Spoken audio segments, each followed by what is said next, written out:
Just waiting for it to go live. There we go. If you're just joining us live or you're watching the archived version, welcome to our JoJo's Bizarre Adventure podcast. I could not have asked for a better panel of people to talk about JoJo.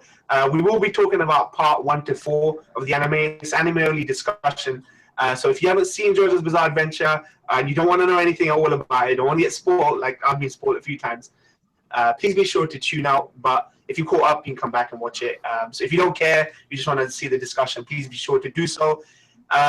Please be friendly in the chat, people. You know, some of these guys, participants, might want to be looking over the chat. So please be nice, be constructive, and we'll try and look at the chat towards the end. So what I'll do is, because there's so many of us here, I haven't had this many people. I'll let all you guys introduce yourself. So we'll start with you, Amrinda. Okay. I'm Grease Lightning Reactions. I also do anime reactions, just like probably half the people here. I don't know who has like reaction channels here or not. So yeah, been doing it for almost 2 years now, like a year and a half probably.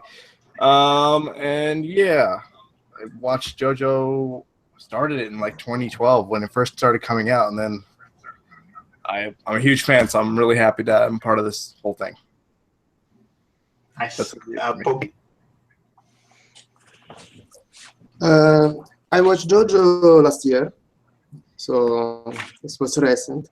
I did not have to wait too much. I fell in love with it after finishing Battle Tendency, because it was the part that really impressed me. Yeah. Christoph?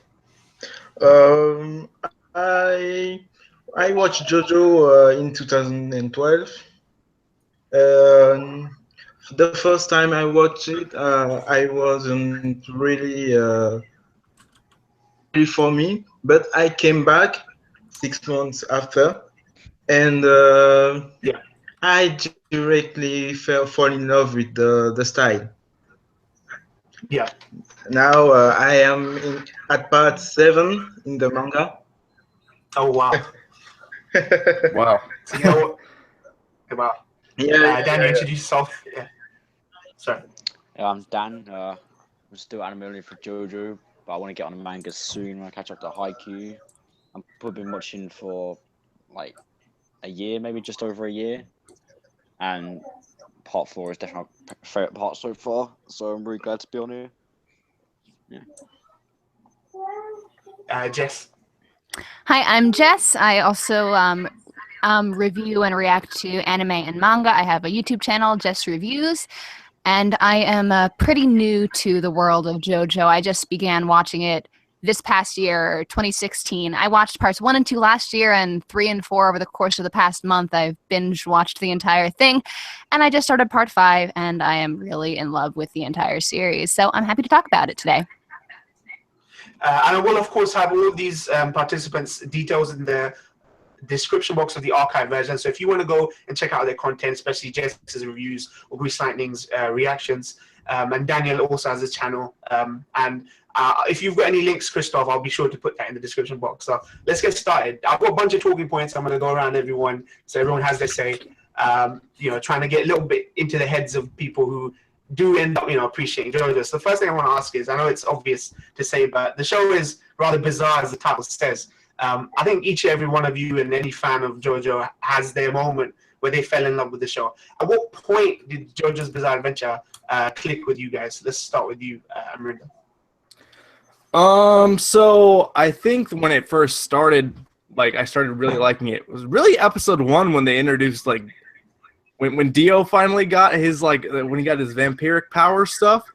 That's when I started liking it, but I think I grew to love it when I got to Battle Tendency because of Joseph. Joseph is the GOAT. I mean, a lot of my answers are going to be about part 2, so be prepared for that. So yeah.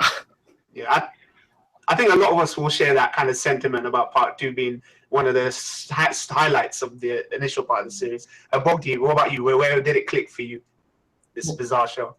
Yeah, Battle Tendency me too, because Joseph was funny, was a trickster, was original, and also he had the same voice actor as Gintoki, and that it was extra points for him. Okay. Christoph, Where did it click for you? Did it click early? Did it click late? At what point did it really click for you? Like I said before, I watched the first episode and it wasn't for me. Back and the style really shine for me. And I would think it's episode 3 that Episode I 3. really was hooked. I really was hooked with the series. I really loved the Muda Muda. So I don't think it's uncommon to start a series at that point in your life where you don't really like it, and then when you revisit it with some of your experiences in life, or your taste becomes more refined, and you end up kind of appreciating some of the same things that you. the same happened with Gintama. So yeah. I'm sure that's happened actually equally for a lot of people. Dan, man, where did it click for you, Jojo? I don't know, like an exact moment. I think when I first watched it, even for episode 1, I did enjoy it. But it was kind of something, maybe for like the first 7 or 8 episodes. I enjoyed it, but I didn't see it being one of my favorites. It's kind of just something I might give it, like 7 something. I'd end up watching all of it, but it wouldn't be something I'd remember really well. I think the moment that really got me hooked on it was probably, probably when Jonathan died, because I didn't realize it was like a generational anime. Yeah. So when Jonathan died, I didn't really believe it at first. I was kind of like, nah, it's got to be tricking, because there's over like 30 episodes at a time or whatever. Yeah, and then killing off their cash cow, isn't it? Yeah.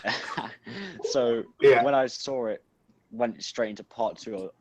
I was really confused at first, and then I kind of got my brother to explain it to me. And I think when I realised the format of this show, that's kind of what got me really hooked on it, because I really wanted to see. I never seen anything like that before, so I wanted to see where it would go. And then, kind of like Bogdy said as well, it was cool how Joseph had the same voice actor as Gintoki. And I think parts 1 and 2 I did enjoy. Being probably by the end of part 2, I didn't see it getting like top 5. But then Star Crusaders, especially the second half, I absolutely loved. Like the last 6 episodes were all like amazing, and then part 4 I loved even more. So Jess, we've obviously been able to chart your progress to this series very recently. So at what point would you say the show clicked for you as you made your way through it?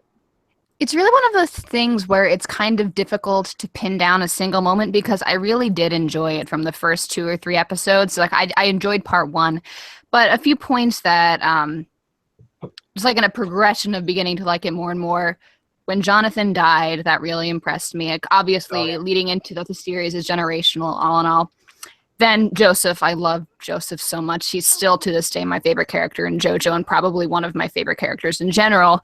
But something about part 3, Stardust Crusaders in particular, just the way that it brought everything together, the fact that we had 2 JoJos going on at once, we brought Dio back into the storyline, and you can tell where it's going, that it's leading to like something of a finale or a climax. That just was really exciting to me, and I really enjoyed part 3 because of that. I mean, I'd agree that I think they're very. I mean, I'm sure the charm is the one thing for me. Like for me to add to the point is that I think for me, when I only watched the first episode, and there was a huge gap between me actually starting the show and watching the first episode. I think part one isn't really representative of JoJo as a whole. I think the fact that they're able to meld so many Western and Eastern aspects. Obviously, like you have the grim, grimy London that you introduced to. I thought that was a very bold way to open the show.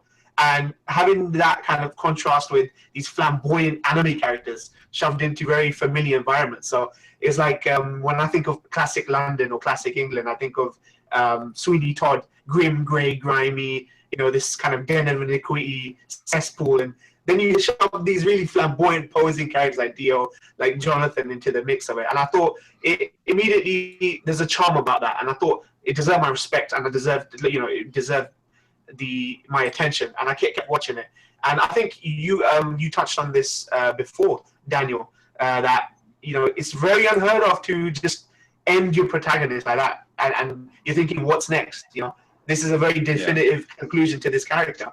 How could they, one up this? So how could they push this forward? But as we know, there's 7 parts into the manga and obviously 4 parts into the anime.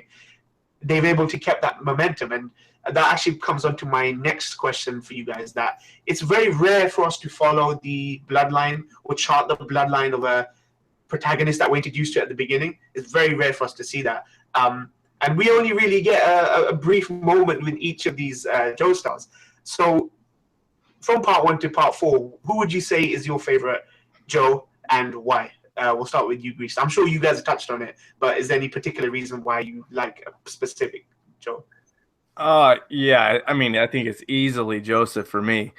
I think that when I started JoJo's, I actually hadn't seen that many anime that actually made me laugh so hard.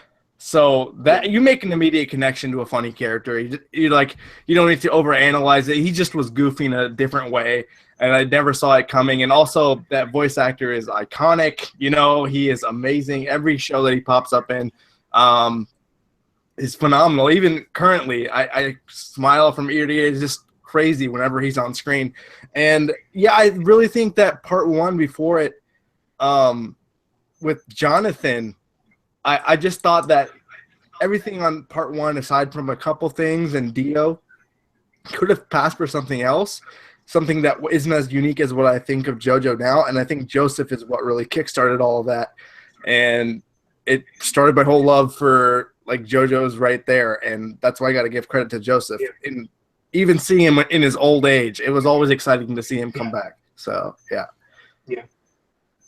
Bobby, who would you say is your favorite Joe? Joseph, for me too. Joseph. Yep. Yeah, he's a trickster, funny. Yep. Also, he reminds me a bit of Gintoki because of voice actor. Yeah. But also the old Joseph is very funny and has an interesting personality. Yeah. Christoph, how about you? Who's your favorite Joe? I think we're having a trend here. I think I may not go against that trend, but Christoph, who's your favorite Joe star? For only the anime, I will say Joseph too. But it's really hard between Joseph and Jotaro. Yeah. Joseph is more of a strategist. So he's really quirky, really intelligent. What he's doing, and Jotaro is more of a wolf, a stoic guy who is so much badass. But I like Joseph a bit more. Yeah. Daniel, how about you? Who's your favorite Joe star? Right, well, I'll go against the grain a little bit. Oh wow! My favorite is Jotaro so far. He's just my favorite JoJo character in general so far. Josuke is really close. I was thinking about it the other day actually, and he is extremely close. Just because I think he has the part 4 advantage as well because it's my favorite so far. But I think at first I was kind of like you, Moin, in part 3, like the first few episodes, I was kind of thinking, why does everyone keep praising this Jotaro guy? He's a bit of a dickhead to his mum and everything, and he just didn't seem like a nice person. I was like, I'm not gonna like this guy. But I think as it went on, I just found him, even though he's like badass, he's just so funny as well, just because he's so like emotionless. Yeah. And I think I don't know, his badass like tendencies definitely did like draw me into like his character. And then in part 4, I kind of liked how, in part 3 he was the main character, and that is what drew me to like him. But I did like how he took a bit of a backseat in part 4, but he still made his presence known like the whole time. Yeah. And even though he wasn't the main character in the part, all of the villains, including like Kira, were still like extremely wary of him, even more so than Josuke for a lot of it. So that just shows you how big of a deal he is. And when he fought Dio, like, I know a lot of people kind of hate on that fight a bit, but honestly, that was one of my favorite fights in anime that I've come across. Oh yeah, and absolutely. when he when like Star Platinum had to stop his heart, I was on like the edge of my seat. I was like, I couldn't believe it when Dio was checking the ground and everything, if he could hear his heartbeat. Yeah. And obviously it's not real, but that really impressed me from him. And when he peered out of the drain as well, I pissed myself laughing so much. Yeah. And I think, yeah, he just became my favourite. I Well, do like that- Joseph as well, though. Yeah. I wouldn't consider that an unpopular opinion. Jess, how about you? Who is your favorite Joe? Well, I've already said this pretty much, but it's Yeah. Joseph for quite a few reasons, actually. He just combines a lot of interesting, fun characteristics in his personality. He's, first of all, very big, over the top, and fun, just very entertaining to watch. He really commands the screen in a way that few characters can manage. That's partly due to his voice actor, of course. Everybody loves Sugita, but Of course. and then it's combined with how intelligent and creative and innovative he is, the way that he solves his problems. It's in a way that really keeps you guessing. He's just like, what's he going to do next? How is he going to outsmart someone? How is he going to exploit their weaknesses? And I think that is the type of fight that I tend to enjoy more than anything else, which is something that JoJo, the series in general, sort of excels at. But I think Joseph exemplifies that characteristic more so than pretty much any other character in the show. And I also really enjoy that we got to follow his life throughout the entire parts, that we see him, it's like 1920 in the first part, then in part 3 he's 60, and then we see him all the way into his old age, and it's really cool to track his character growth, and you really get to grow attached to him because you feel like you've known him for so long, for his entire life. Yeah, I do agree with the sentiment that he is very much the heart of the series, and he's a thread that has gone on throughout the majority of the series, and he's that beating heart of the series where you know you'd lose a piece of JoJo if you lost that character. And for the longest time, I think my favorite character was Joseph. I think people who watched my reactions knew that I would not back down from that. Joseph. My issue with I will echo Daniel's sentiment that I had a problem connecting with Jotaro as a character because I didn't quite understand his archetype. It was only until the end of the series where you had Jotaro utter the words to Dio, I'm a Western gunslinger type character. Then that kind of clicked for me what Jotaro is as a archetype. So he is that very much that stoic Western gunslinger type character. And we obviously know Araki, is a huge fan of pop culture, Western movies, Clint Eastwood in particular. And then I understood what the archetype was, and I grew to appreciate that character and his presence or lack of presence throughout the show. But I think Jotaro and Joseph are actually on equal footing for me right now. So I think kind of echo the sentiment of all of you guys, including Daniel, that's the case. But I think Joseph, to see him from his youth to old age, I think is something, an arc in itself, which can be appreciated alone, I think, regardless of what's going on around him. He didn't have much of a presence in part 4, I think, but knowing that he was there and he was alive and kicking in that universe kind of made you feel a bit good about what was going on. To move on to the next question, I'm talking about Araki and influences and that kind of thing. What particular part of JoJo is your favorite thus far? From a narrative perspective, from a pacing perspective, I mean, disconnecting your favorite JoJo from your favorite part. What is your favorite part from part 1 to part 4 of JoJo's Bizarre Adventure? I'm sure this might be different for a lot of you. You Grease Lightning reactions, start with you. I mean, if you ask me to disconnect the protagonist, that makes it really tough because my favorite part is easily part 2, but it's because of Joseph and how ridiculous it is with the Nazis and like freaking the Pillarmen are crazy as hell. That entire part was just jokes the whole time. But like if I sit back and think about which one had the best like plot for me, I think it's part 4 easily. But just because it has like this, that probably has the most complex villain, I think, in the whole thing. More than Dio, more than Cars and all the Pillarmen. But not that I'm saying that he's my favorite, but just that overall mystery and that I always love when there's an antagonist hanging out in the background over the entire length of the story, similar to like Monster and Johan, who was probably like top like villain of all time. Yeah, man. Amen to that. Yeah, so in a similar way, part 4 had that. So if I'm gonna go best part, if I was gonna go in that sense, I'd go part 4. But my favorite part is part 2. Okay. Bogdi, your favorite part of JoJo? Part 2 because it was more consistent. In just 16 episodes, it was really fun, never boring for me. Also because Joseph is the best JoJo. But I have to say that the last 8 episodes of Stardust Crusaders are still the best in all JoJo for me. The climax was perfect. Okay. That part is perfect. Okay. Christoph, your favorite part of JoJo? This is really hard. I will say it's between Diamond is Unbreakable and Stardust Crusader. Because Stardust Crusader, the stands were really something new. I haven't seen something like that.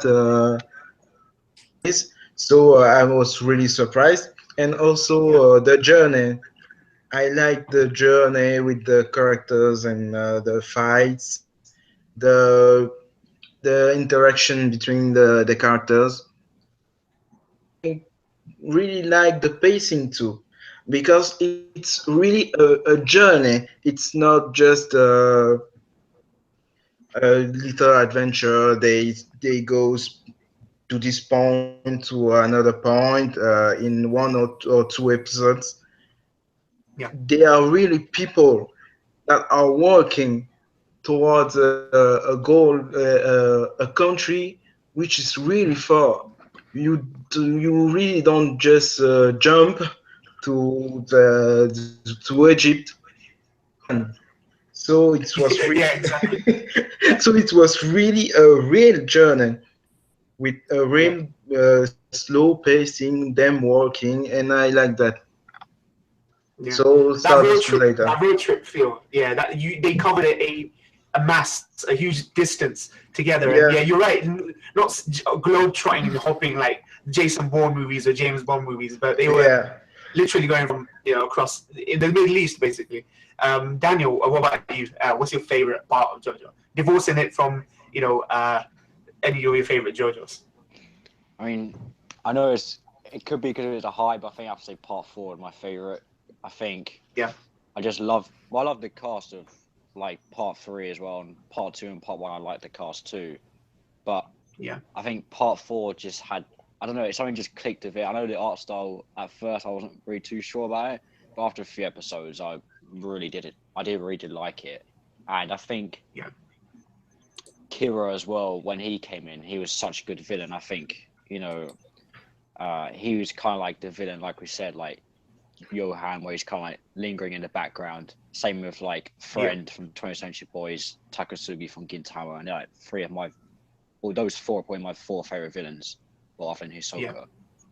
So I think, that clicked with me, and I think it also reminded me a lot of both Gintama and Persona 4, which are 2 of my favorite series of all time. So I think just having that is the same kind of feel where they stay in a small town, but a lot of things happen in that town to kind of like normal people. And it's very episodic as well, which is also like both a series, which I really enjoy episodic series as well. Yeah. So, and I think especially just the last episodes as well, the fight with Kira was so amazing. Like even the one with Okuyasu's dad, that really did hit home with me. And that was one of, the first episode, I think episode 3, episode 4, maybe something like that. So, and I think also just the hype of, I didn't hear like too much hype about part 4, but I heard enough to get me excited for it, and it didn't let down the excitement. Okay. Jess. Okay. Jess, you've had very recent experience with all 4 parts of the anime. What was your favorite part from a narrative and a plot perspective?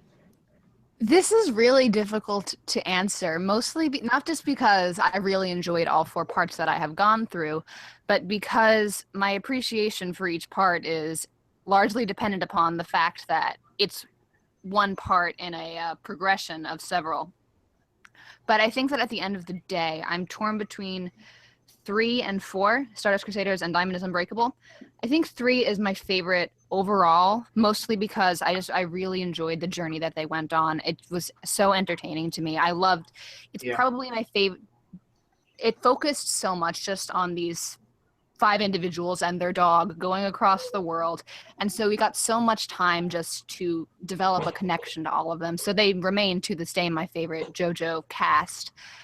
But there's something about part 4, and that would be Kira, of course, that I think he's probably the best writing that Araki has done up to this point. So I have to give that credit, even though I do have a particular attachment to Stardust Crusaders, the cast, the way that it brings everything together from the first 3 parts, and the whole adventure feeling of it. That's very classic and enjoyable. Yeah, I mean, I agree with you, Jess. I think my view is more akin to yours, where I acknowledge that Kira is a better written villain. He has better dialogue. I think the pacing, the introduction to his unraveling is a lot better. But for me, part 3 definitely is my favorite from a plot perspective. It did feel like a road trip. It did feel like this relationship was earned for these characters, whereas I didn't feel that was the case for part 4, where everyone's cramped into this small town of Mordio and they're interacting, and obviously we join them at a specific point in their lives, whereas we see these characters right from the beginning striking up these relationships.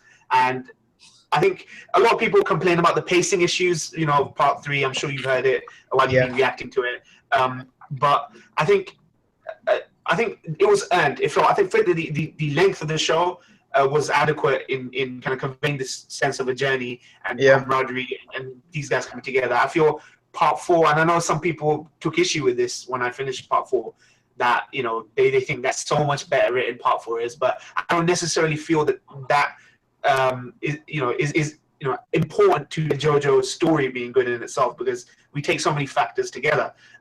So developing on that point. We know that Araki is a writer. He's very much informed by the era in which he writes these parts. So, for example, Diamond is Unbreakable, which, if I'm not mistaken, was written in the 90s. You can correct me if I'm wrong on that. And he draws on pop culture from those parts. So clearly there were influences from Terminator 2, which came out in the 90s. We had that TV show about Twin Peaks, if you're familiar, quirky small town TV show, which was really popular. We had high school teen slasher flicks that were trying to ape what Hitchcock did with his film Psycho. So we know he draws upon popular culture, Western popular culture. Do you think JoJo's Bizarre Adventure is a show that lives and dies by its references, or do you think there's something else to its formula that makes it so compelling? Grease Lightning reactions.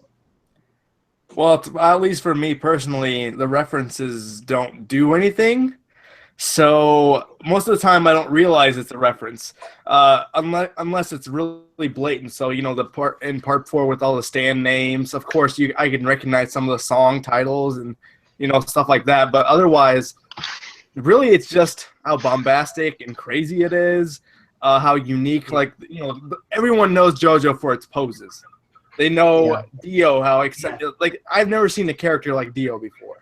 It's really unique in what it does. The comedy is so weird. They have old relics, like frequent monologuing in your head, and it's just being crazy all the time. It's that's why it's called JoJo's Bizarre. It's just weird. That's all it is. That's what makes it JoJo. So I really think it's. I really never even thought about the references being major to it. But maybe if you were doing a critical analysis to it, but if you say lives or dies by the references, I don't think at all. Okay. Bogdi, what do you think? Do you think it lives and dies by its references in each part from pop culture? Do you think there's something else to JoJo that makes it so compelling, regardless of these references? Well, for references, it's JoJo that makes a reference. Yeah. To other anime. Is an inspiration to other anime, manga, and modern culture of animation in Japan. Yeah. So JoJo stands alone on its own. Great, it's sad, epic, funny, strange. It has almost everything, JoJo. Every part is a bit different than the other. So I think that JoJo is unique. Yeah. It doesn't even need the references. Yeah. It's just Araki that is a fan of certain music or bands that decided to name the characters this way. Yeah. Christoph, what do you think? Do you think it lives and dies by its references? Communities are really quite obsessed with the references. They love these little references they make, but do you think there's something more to the formula, JoJo's formula, that makes it so compelling for people? I think it's not because of the reference that JoJo is what it is. It's because it's JoJo who is using those references. JoJo has a really crazy style with those poses, the manga text on the pages, the monologues. Actually, even the characters are a bit different.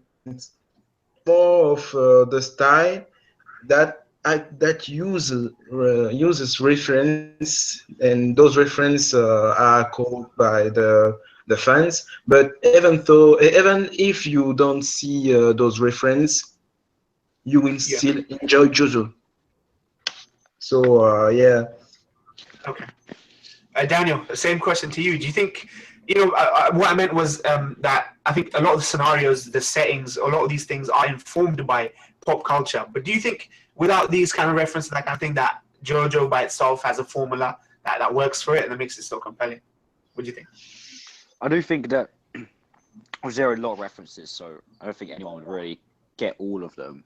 But I know there are a lot, and they do add something to the show, I think. Like, whether that be of like stand-ins, I know that even in the manga you got like dirty deeds done dirt cheap, like Notorious B.I.G., and then in the anime there are a whole bunch as well. Yeah. And in part 3, I don't know if you really call it a reference, but obviously a lot of the stands named after tarot cards. So they do make some cool names and stuff, and some of the scenarios as well. Like, I think it definitely does add something to the show. Like, even if it's just a little bit of feeling that it is attached even a little bit to like the real world, but I don't think it necessarily, like, I think JoJo could still be a great series without the references. Like, I think it's just a little extra something to enjoy. But I think what really makes it like part of the formula is that, I'm not really sure how to explain it, but even though, I mean, there are quite a lot of plot holes, but it feels like it doesn't matter when you watch it. You could still really enjoy it. Like, even in part 4, like on MyAnimeList, I gave it a 10 out of 10.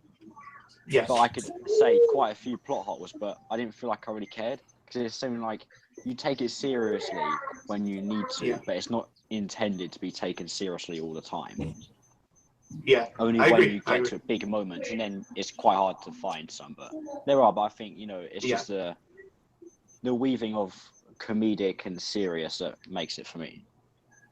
Okay. Jess, same question. Do you think there's a formula there, or do you think it lives and dies by its references? Yeah, I think I'm of a similar opinion to what's been said already. Like, when I'm watching the show, I catch some of the references, but not all of them. And it's a lot of fun to read about them, to see other people point them out for me. And I'm like, oh, that's really cool that you see what Araki was into or what he was drawing from at any given point in time. So it's interesting in that sense, and it really gives a level of charm to the series, but I don't think it doesn't really affect it that much from a plot perspective, narrative, character, anything like that. So it's really just like a layer, like icing on top of the cake that makes it more enjoyable, a little bit more fun, but doesn't really make or break it in any sense, for me at least. Okay.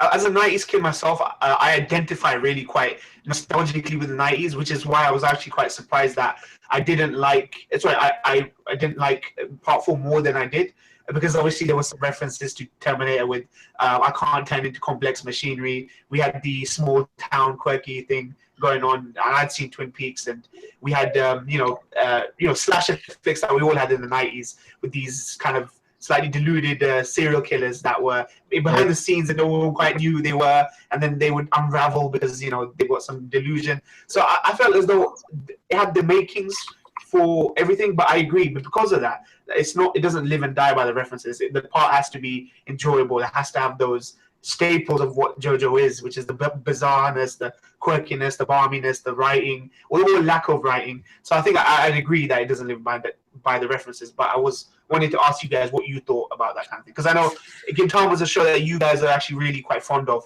and the references are a big part of that because it satirizes and does parodies of certain things. So I was wondering what your thoughts were on JoJo as regard in contrast to Gintama. So moving on to the next question. What's your least favorite part of JoJo? If there was one part of JoJo that you thought, it really doesn't live up to the standard of my favorite parts of JoJo, what's your least favorite part of JoJo, and why? Why was that? Grease Lightning reference. Are you talking about aspect or just straight up part? I think so. Ones that you didn't enjoy as much as you thought you would. Something that you felt didn't live up to some of the great parts of JoJo. Your favorites. Actually, going into JoJo, I actually heard that Jonathan was a great character, and I just can't agree with that. I can't. I honestly, he was just so stale for me. To the point where, I started part 1 with my roommate had told me all this great stuff about JoJo's, and I had actually watched quite a bit of anime at that point, and I actually had never heard of JoJo's, which is really weird. But he told me to check it out, and I honestly was going to drop it because of how much I disliked Jonathan. And really, I got past episode 1 with Dio, and then, it's really Jonathan on his own doing some stuff. But really what makes up his character is like this chivalrous, noble dude who trusts everyone, is super naive, I think. He even trusts Dio repeatedly, even though he burned your dog in an oven. It's like, come on now. I can't. It's probably that. And I'd probably say, even though I think that part 4 is the most narratively impressive to me, I do think that the fact that it's restricted to one location ultimately hurt it as well. I didn't like that. The parts before it were so vibrant with locations, and they could draw on so many different characters and scenarios, but this thing was a little more limited in that aspect. So as far as that's concerned, part 4, that let me down a little bit in part 4. Okay. Bogdi, your least favorite part of JoJo between part 1, 2, 3, and 4? Part 1, because Araki was still rusty and didn't develop his unique style. It was still similar to Okukudo, Ken, character design, and the story was not yet unique as the other part. Yeah. Christoph, your least favorite part of JoJo, and any particular reasons why? For me, it was really part 1. Like I said, I stopped at the first episode because Jonathan, I didn't like him really that much. So I think part 1 is the perfect example of the type of anime we have recently. Episodes, we can't connect. We can't have a connection with some characters. So Jonathan, when he died, I was just like, okay, it was sad, but yeah. I was more sad with Dio's death. Yeah. So it was cool. It was cool. It was quirky, but the characters were not really that much. So part 1, definitely. Before I go on to Daniel, sorry to interrupt. I don't understand. A lot of people I've heard don't really consider part 1 that great. I think for me, we always look at the American image of an English gentleman or the Japanese image of an English gentleman, and sometimes these stereotypes are actually really quite overblown.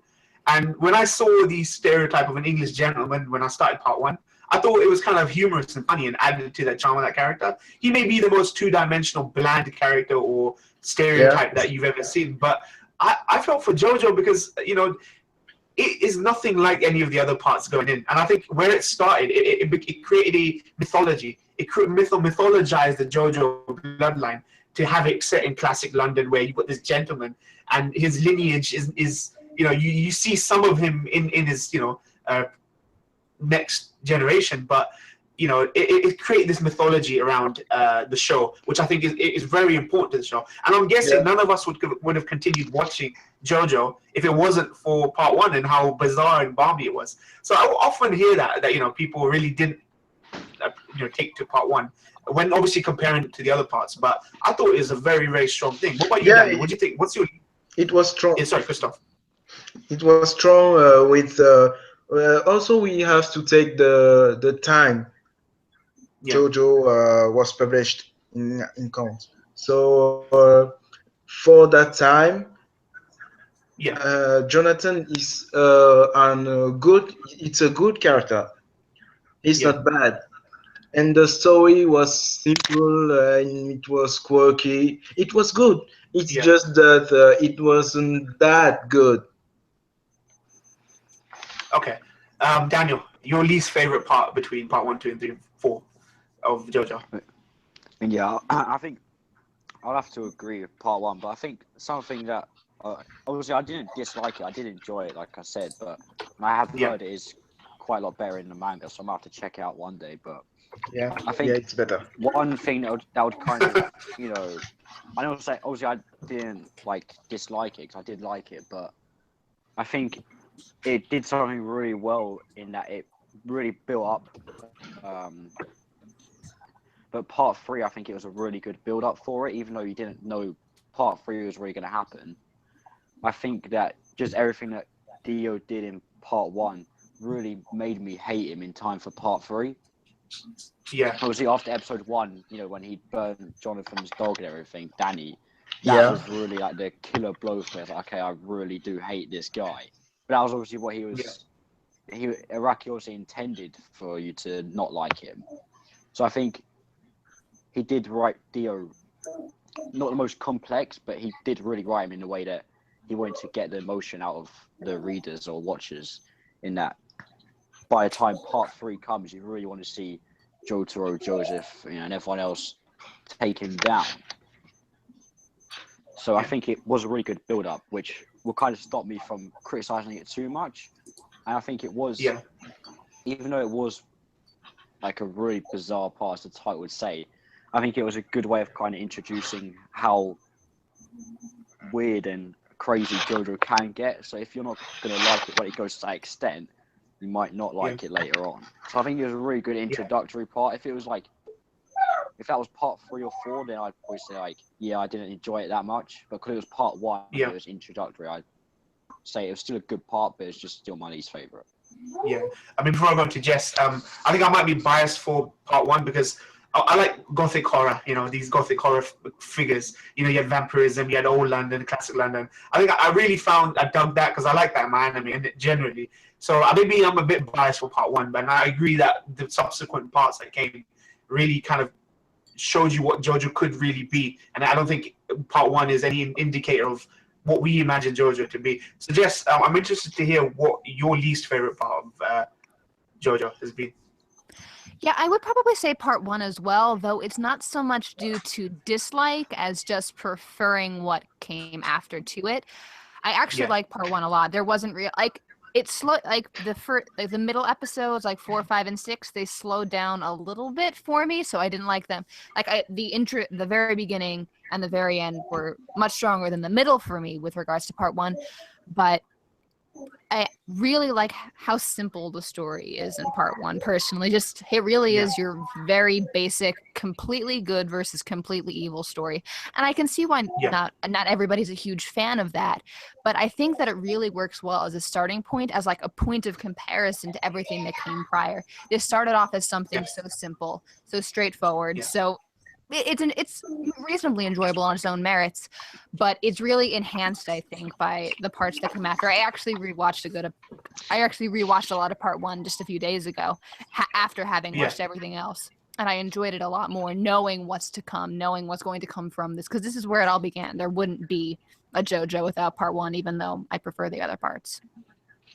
Yeah, I mean, a combination of what you guys said. I think Luis and Rinda, that part 4, the fact that they didn't escalate, they actually made it more intimate compared to part 3, was actually worked against part 4.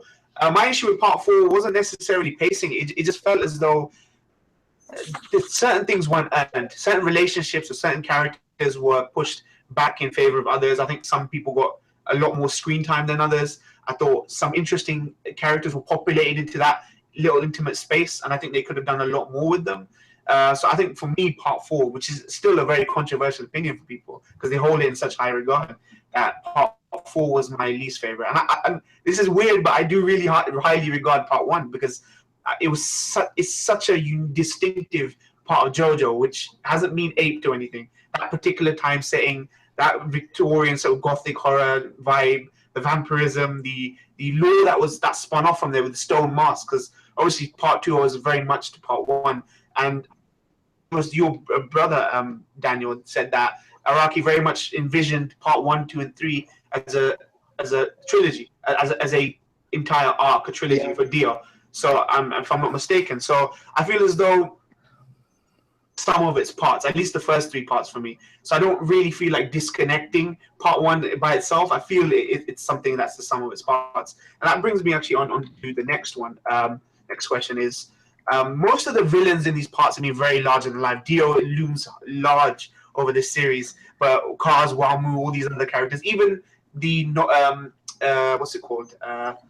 Anti-heroes in the shows have been very much larger than life.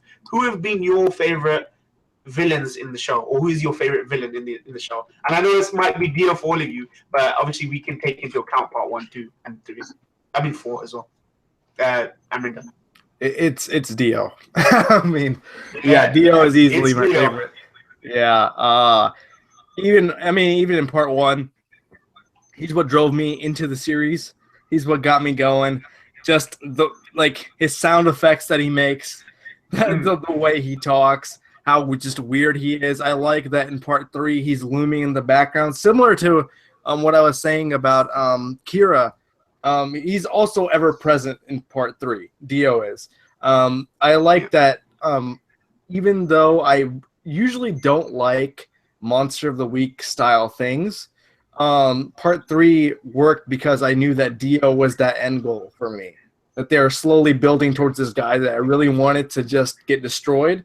Plus, his stand, I still gotta say that's the best stand. My favorite stand ever. And then just keeping him in the shadows and making him so mysterious, even though we know who it is. And that voice actor, I gotta say again, a lot of these points are similar to Joseph's, but Joseph and Dio, their voice actors carry the day, and it's just so impressive what they're able to do and how they can separate themselves from really what I think is a stale voice acting environment. They don't really bring in a lot of young talent, so these iconic people, I value them way more. The ones that I always recognize as, wow, this is going to be a great character. If I hear them, I immediately get excited. Dio's voice actor is one of them, so Christoph, Bogdi, who's your favorite villain in the show? Well, I like Dio and Kira the same, but for a different reason. Dio is very charismatic and get you hacked because his voice, his way of doing, his overconfidence makes him very memorable. Kira, instead, is like he says, he wants a peaceful life. Strange person. He's a psychopath, and also he has interesting approach and personality to daily life. So his view of the world is interesting. He's a abnormal villain. Yeah. So you would say Dio and Kira joint is your favorite villains in the series so far? Yeah. Is that what you say? Okay. I can say like one more than the other. Okay. Christoph, your favorite villain in the series? For me, it's the same as Bobby. It's the same because Dio, I like him because of his voice actor first. Yeah. And his quirky style. The way he speaks, the way he walks, the poses. He walks like a crazy guy. I can't describe But Kira, I like him because he's really calm. He knows what he's doing, and his goal is so simple. But you know he's a psychopath, so Yeah. he can have that. Those two are really quirky and strange for different Yeah. reasons. So I like them Yeah. both. No, that's a valid point. Daniel, your favorite villain in the anime so far? Before I say my favorite, I want to say I will be echoing a little bit here, but I did like Dio, and he has my favorite voice actor. Yeah. But I think my favorite would have to be Kira. I think slightly because Part 4 is my favorite. He has a little bit of an advantage because of the characters and everything. Yeah. But I really liked again how he was kind of lingering in the shadows for a while. He didn't really get introduced until about halfway through the series. Yeah. And I think he was just like evil, but he came across as a normal person, which I really enjoyed, which is kind of like Johan as well. And he was kind of like, you could see as the series was going on and near the end, you could see him starting to crumble quite a lot. And especially as he, became surrounded by his new family and everything as Kusaku, that was really when I started to like him a lot, just because he had to deal with more everyday situations, and just seeing how he would go about them and stop Hayato from stopping him, really. And especially when he got his new stand as well, I was thinking, how are they going to stop this guy? And he lost in really such a simple way. He just got run over, really, which kind of shows as well that even though he was so strong, he was still human, and regular things could still kill him, like getting run over. Yeah. And I think he was also really funny as well, I thought. But he was such an interesting guy. I wish we did get a little bit more like story about him. I wish we did know a bit more about him. I know he does have I think he does have a side story which I will have to check out. But yeah, I just really someone was telling me. Yeah. Yeah, I just really liked, the situations he was put in and how he would deal with them. And a lot of the time, he wouldn't really know what he was doing. But also, I want to say, I know this might be a little bit unexpected, but I have to give a little bit of a shout to Darby the Gambler as well. Oh yeah. Oh yeah. I did like Darby the player as well, especially the music when he first came. But I think Darby the Gambler was really the first villain that was in for like 1 or 2 episodes that really left a lasting impression on me even to now. And I saw him, about a year ago. Yeah. And I think just the game that he was playing as well, and he actually, proved that he would be a good asset to the Joestar group. He was as strong as them, really. And it was, I think it was Jotaro that took him down in the end. I can't remember exactly. Yeah. But he was. It was. Yeah. Yeah, he was so smart, and I think he left an impression. But I'd say Kira's my favorite. Okay. Jess, your favorite antagonist in the series so far? Yeah, I'm gonna have to second the either Dio or Kira opinion. I can't decide between the two of them because I like them for such different reasons.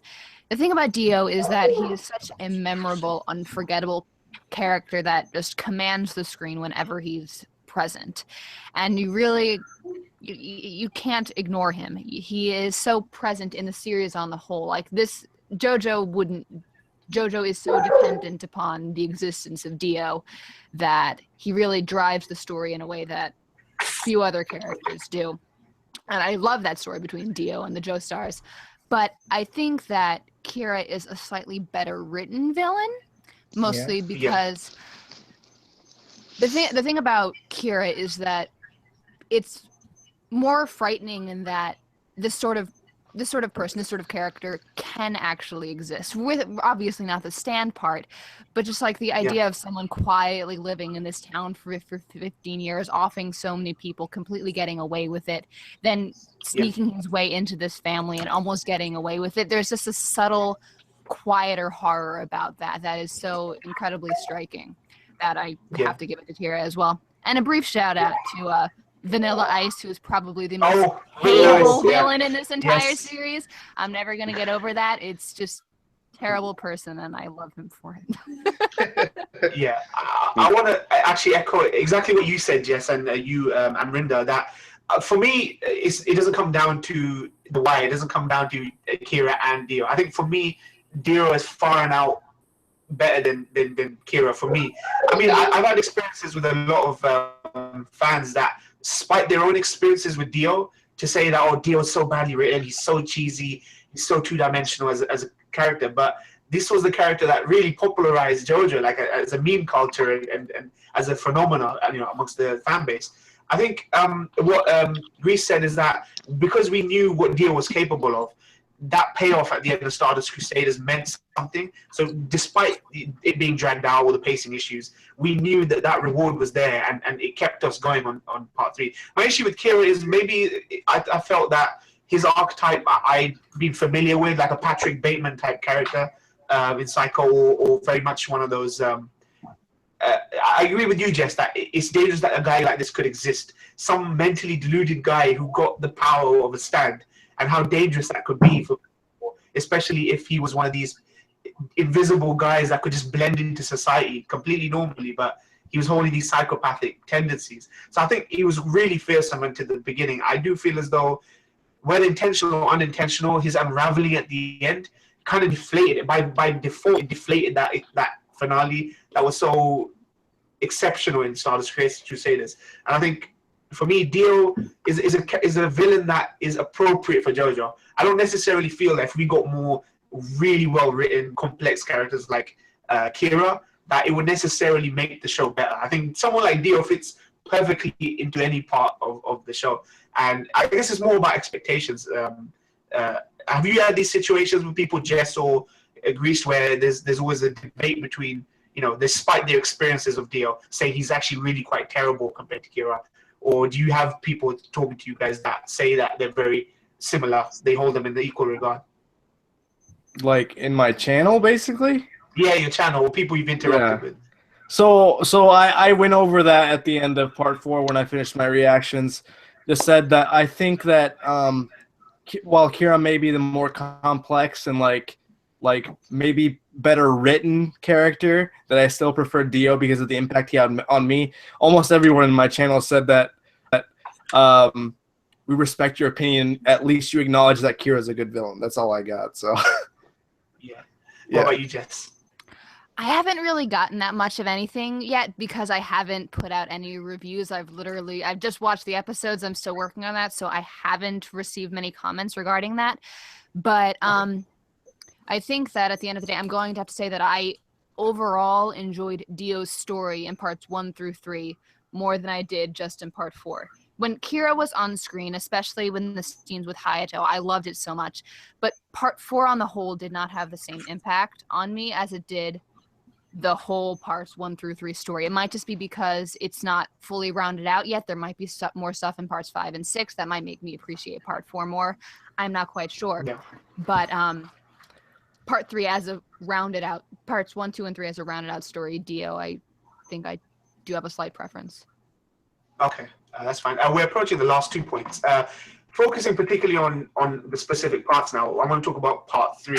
Now, a lot of people, it's been noted that people say it had severe pacing issues, with people expressing concerns that maybe people's experience with the finale for part 3 clouds their judgment of part 3 as a whole, their experience. Do you think that to be the case or not? And do you think that a more concise adaptation of part 3 would have served that part better? Amrinda? I don't think it has any need to be concise. Just because I think that journey ultimately had a good, like I was saying, I don't know about clouding judgment because there were so many good moments along the way.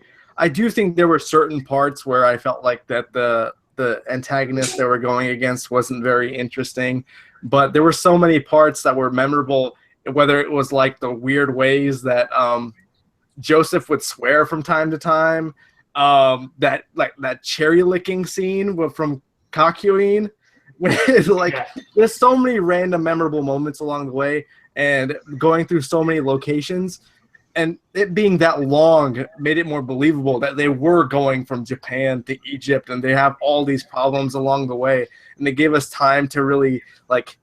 I think finally reaching that destination was more impactful because it took so long, and there was so much strife along the way, and there were so many dangerous people along the way that you're like, okay, there's all these freaky stands going on. We don't know what the heck Dio can even do. He was dangerous in part 1. What is he going to be capable of now? And it all led up to that one moment, and I think it was fantastic for that. Okay. Yeah, so Bogdi, I mean, I've seen a lot of people accuse people of being nostalgic for part 3 because of the last handful of episodes. But when it did have pacing issues, do you think that's the case, that that pacing problem could be rectified, be more concise? Or do you think there was no problem at all and it was, fine, and it's not a matter of nostalgia? What do you think about part 3? Well, the first 10 episodes had some problem with the pace. They were a bit slow, and you have to adapt to the stands because they're a new concept.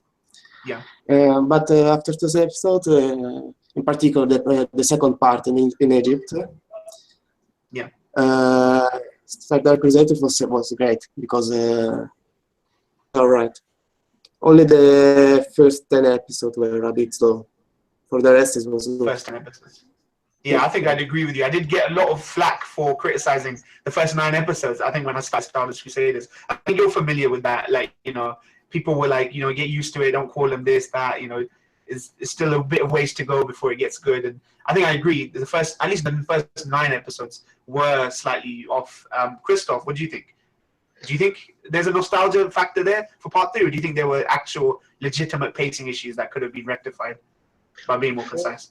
For me, there wasn't really an issue because the journey was really it was a real journey with a real cast going from Japan to Egypt. So. And me, I'm more of I like characters driving stories. So when a story is more about the characters than the goal, I like the story more.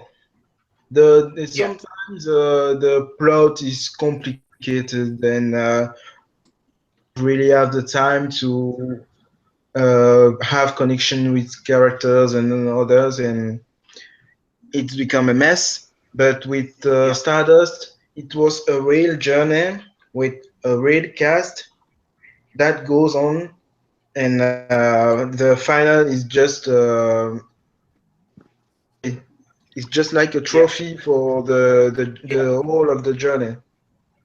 Yeah, I agree. You want the group to have a shared stakes and shared goals, and you want to know that they have an ultimate objective at the end. Yeah. Which I agree. It makes you invest in their journey there.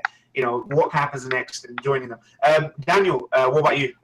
Do you think there's nostalgia factor for part 3, or the legitimate concerns over pacing that could have been rectified? I mean, yeah, it was quite long, so I can see why people might have a little bit of an issue with it. But I think, I'd have to second that I prefer when a story is driven by the characters.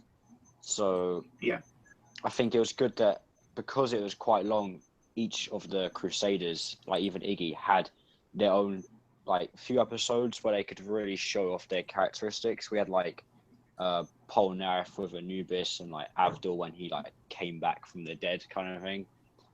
Yeah. And obviously we had Jotaro and Joseph had it in part 2, but yeah, I think it was quite long, so I can see why people would have a problem with it. But I think that also made the payoff at the end as good as it was, because I feel like if it might have been maybe 20, 25 episodes, it might have been as good because it wouldn't have felt like the journey was so exhausting on all the characters and they had to fight enemy stands every day really.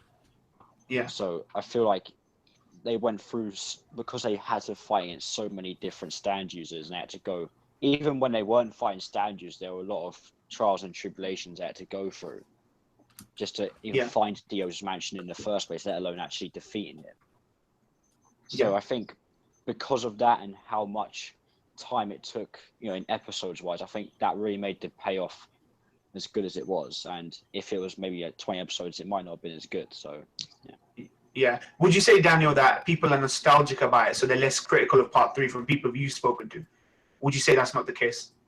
For me, I wouldn't really say that's the case, because I think, you know, JoJo fans that I know, most of them witnessed part 3 in the anime before like reading it in the manga. So it'd only been like a year or so. So I don't think nostalgia, from my experience, plays that much of a case in it. But I could see that if someone read it in the manga first, and I could see that could be something that would come into place, Okay, same question to you, Jess. Do you think there's nostalgia factor there, or do you think there were legitimate concerns about the pacing issue that could have been rectified?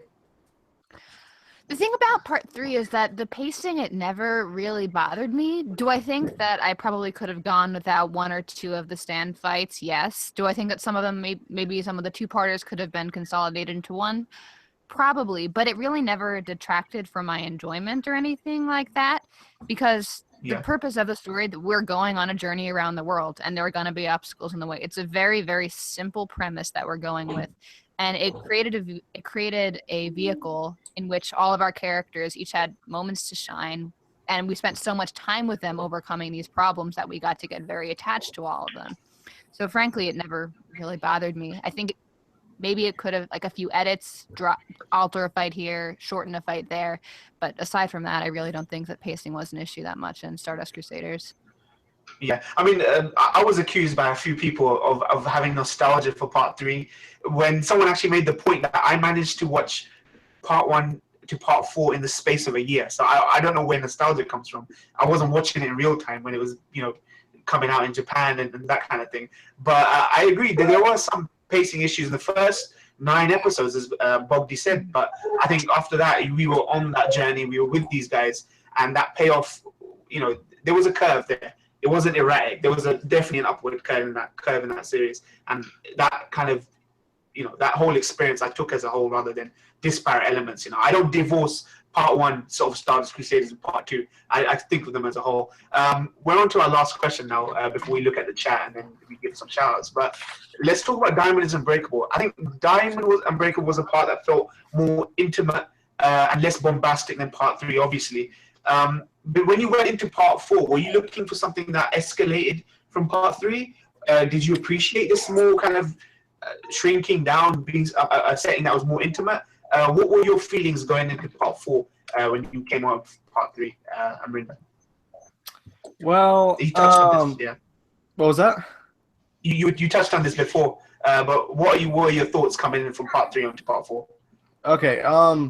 Well, initially I was pretty excited just because I came off such a high at the end of part 3, and I heard that you know, Jotaro would be involved in part 4 as well. That got me really excited, but you know, he was really underutilized.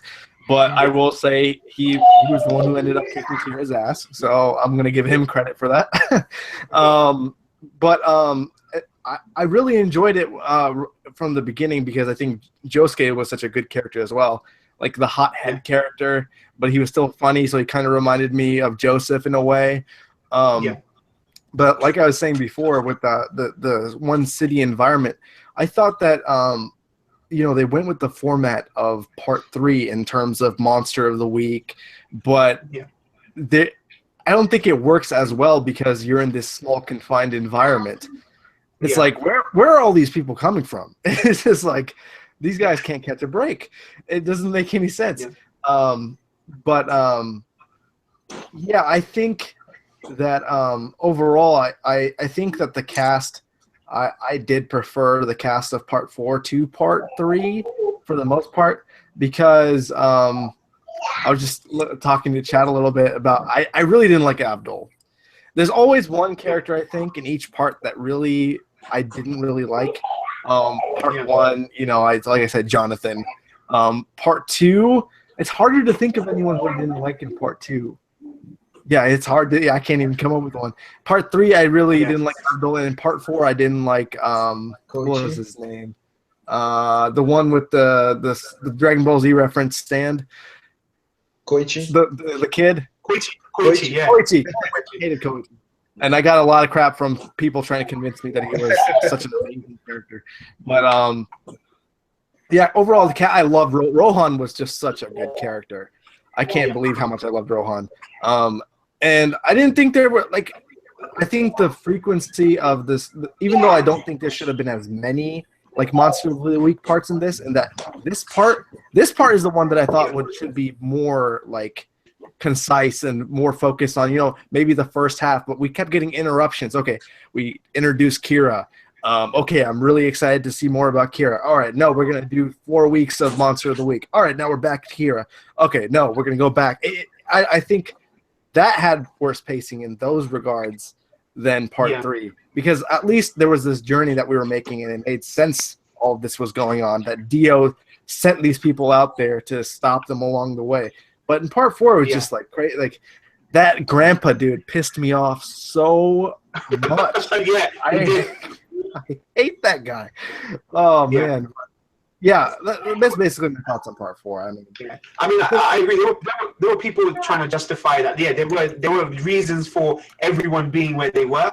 But I really did feel like, for example, that Thursday, July the 9th arc really killed the momentum that was heading after Shigechi died. There was supposed to be some momentum there, but that huge Thursday the 9th arc that they consolidated was plunked right before the finale. I think that sort of killed the momentum. And there was a lot of those moments where characters were introduced, Monster of the Week kind of affairs, in between really, really strong, you know, forward momentum kind of moments. So I totally agree with you on that. Bogdi, what do you think? Coming from part 3 on to part 4, did you appreciate the more intimate setting, the characters? What were your expectations going in, and what did you end up thinking? Bogdi's muted. Yeah.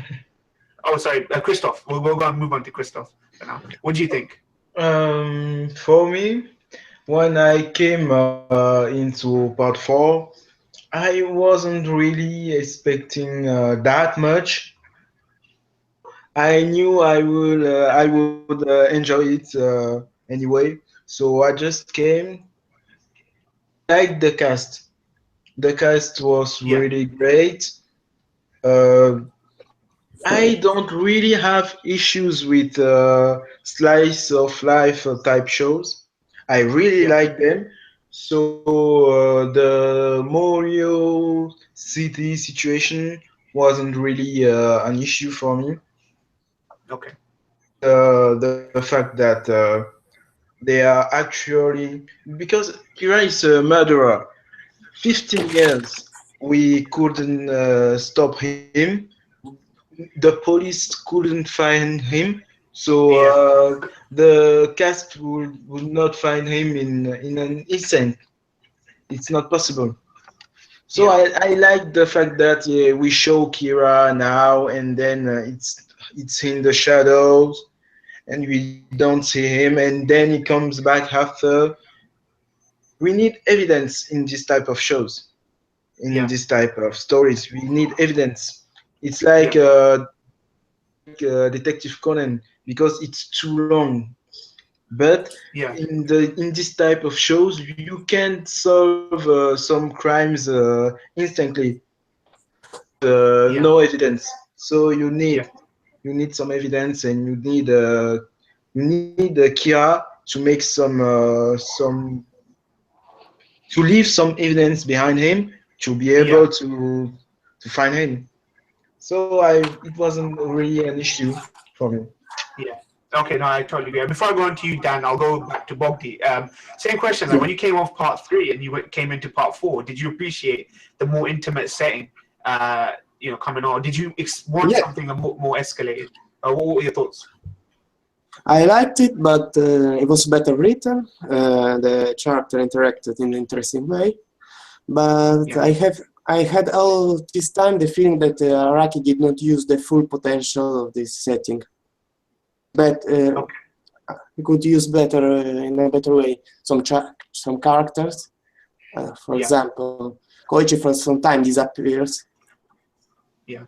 He does nothing. Okuyasu also could be used better. Yeah. I really liked how he used Hayato. I really liked his character. Rohan and Koichi. I like them more than Josuke, for example. These three are, I prefer them to Josuke. And Kira, obviously. Okay. Yeah. I did feel that Koichi maybe got a slightly excessive amount of time compared to Okuyasu. Otherwise, Okuyasu's death would have actually meant more, or rather the trolling of his death when he just resurrected because he saw the spirit of his bro and he came back to life. That was kind of weird. And I think it was actually good they brought him back to life, because at least if he exists in this universe, they can do more with him, because, with the lack of doing anything with him, that didn't hit for me. I don't think they really resolved the dad situation as well. The dad's some troll, some toxic Avenger or something. And I thought that would get resolved. That particular arc would get resolved. And we saw briefly in the end credits of Part 4, Episode 29, certain things happening, but that was glossed over. So, Daniel, I'm coming to you. Sorry for the delay. What do you think coming in from Part 3 onto Part 4? Did you want it to escalate, or do you appreciate the more intimate setting? I mean, I did kind of say already, but yeah, I did appreciate that it was all set in like Morio. Just because I think, like I said, it did remind me a lot of like Gintama and Persona, especially Persona. A lot of it did, but yeah, I just felt it was quite cool that it felt like every single character was really close to each other, and like anyone could pop up at any time. And I know you were saying about the July 15th. It came 15th, okay. Yeah, it came quite soon after Shigechi's death, which honestly I wasn't a big fan of Shigechi like at all. Nah, man, the little chubby dude. I did actually dislike him quite a bit. Yeah. But I did find his death extremely sad, actually. But yeah, I did actually like the July 15th quite a lot, especially the side of Rohan and the guy, and you couldn't see his back. I found that hilarious, but really intriguing at the same time. So I didn't really have a problem with it kind of going from something that's a really big landmark in Part 4 and then going to more everyday things, because I felt that it was kind of showing that, okay, once one huge thing happens, it's not just going to change the whole series. It's still going to be Part 4. And you can just expect something to happen at any time. It's not like once one thing happens, then everything else onwards is going to be really dark and serious. It can still be the same series, just weave in and out. And I thought it did that really well. So yeah, I did. Obviously, Part 3, I did really enjoy how they were traveling, across different countries and everything. But I also did maybe prefer that it was more condensed in one town, just because it felt like, anyone could appear at any time. And you didn't know when Kira was going to pop up. And just a more slice of life feel as well, I felt suited the characters quite a lot too. So sorry, I do agree with you that I think the small town thing gave a better canvas for them to do things. They could do a lot more with that small canvas. Bringing it in a bit gave them the opportunity to do a lot more within that town, static town, and as a canvas. I think with Bogdi, the criticism for me were they could have done more with that canvas that they had, that small town, and maybe adjusted certain things a different way. Jess, I know it's been long since I asked the question. Same for you. Coming into Part 4, did you expect an escalation, or did you appreciate the fact that they decided to do something a lot more intimate from Part 3? The thing about Part 4 is that even though I would call the setting more intimate, I don't feel that the characters themselves, or at least our connections to the characters, were more intimate. So it's kind of weird. I would actually call Part 3 more intimate, at least in terms of cast, because I liked the set. I really liked the small town setting and what they did with it. It really worked with regards to Kira as a villain.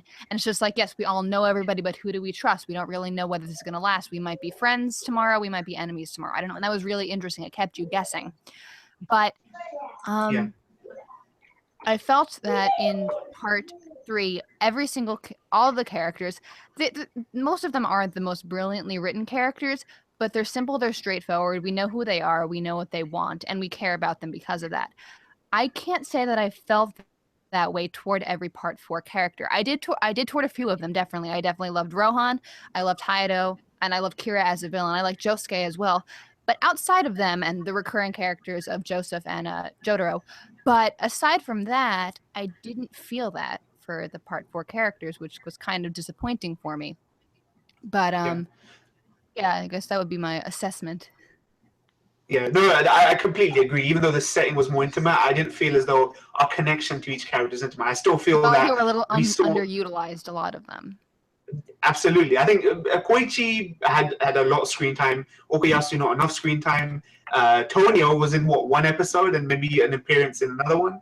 I thought Cinderella had a particular, function in that show with Kira changing his face and. But yeah, there was lots I really wanted Tonio there because I know Rohan is a fan favorite character for people. I thought Tonio was a great episode. That one-off episode where they're eating and his stand ability is to help people improve themselves in some way. So I thought maybe these things would have been drawn out a bit more. And there were some characters that were introduced for a single episode, like the origami guy or the guy that could see find your visual tics for fear, capture you. I thought, where did he come from? What was his purpose? And he was in and out. So I do agree that Part 3 was a lot more intimate. We focused on these 4 characters. We grew invested in them. And I think every death, got a tear from me, man, in that show. So, we're going to end it there. But before I give you guys the opportunity to do some shout-outs, we're going to go to the chat right now. We've got 27 viewers. We'll get some questions from them. Please be sure to ask any of the participants some questions you have, whether it be regarding JoJo or their opinions and that kind of thing. So please do so. Is it cool if I kind of add in just a quick question? Yeah, absolutely. Or you guys, anything you want to say, add to the discussion now.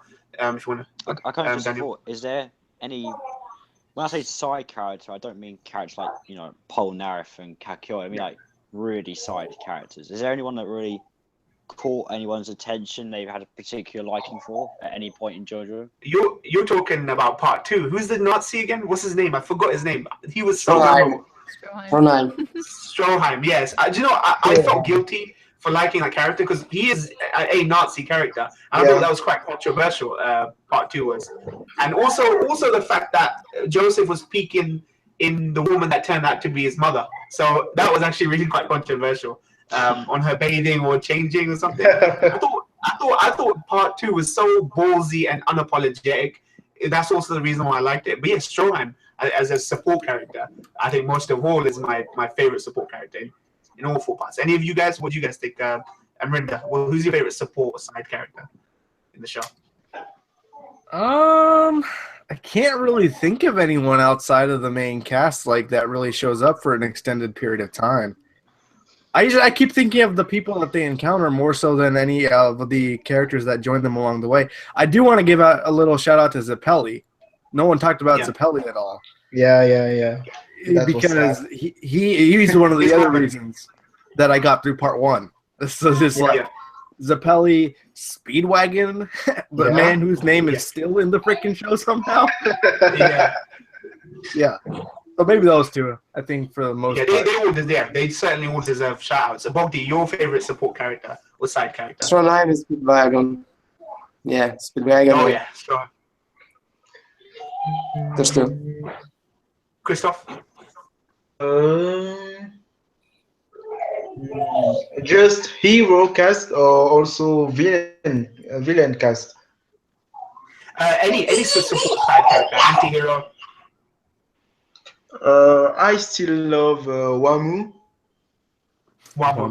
I still love him so much.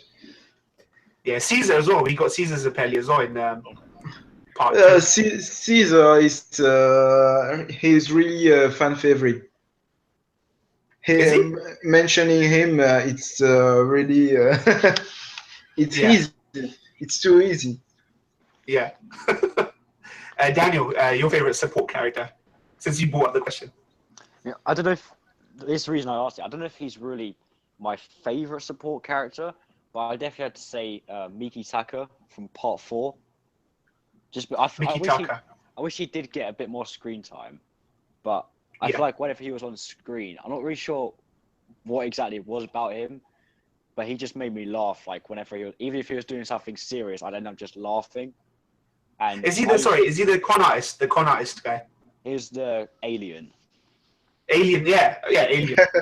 He looked like, I can't remember his name. He looked like the guy from Lord of the Rings. Yeah. I Okay. can't Yeah. say I remember his name, but Yeah. yeah, I think in his stuff with Josuke when he was turning into the dice and he started sneezing and coughing, I think I usually have a particular liking for like the characters I find the funniest in a series. Yeah. Exception with stuff like Monster and that, but yeah, I feel like he was quite underappreciated as well. Like whenever I kind of mentioned him, people are kind of like, oh, why'd you like him so much? I'm not really sure why. I think maybe because he had a bit of a mystery about him as well. I know there's I don't really believe it, but I know there's one fan theory about him being Cars, which Wow, really? Oh. Yeah, there is. I haven't looked From space, yeah, because Cars Cars was stuck in space. Yeah. but I know it does exist, and I really like Cars as well. So whether that's canon or not, I thought that was quite interesting. He might have been like a physical landmark of Mori, or mystery that remains a mystery. Yeah. Is he a stand user? Is he an alien? What is he? Yeah, exactly. Like I still don't really know. I'd say he's an alien, but I think just discussion about that was really cool as well. And I wish he did get a bit more screen time, but I feel like he did utilize it really well whenever he was on screen. And I did really enjoy him a lot. Okay, Jess, your favorite support character or side character?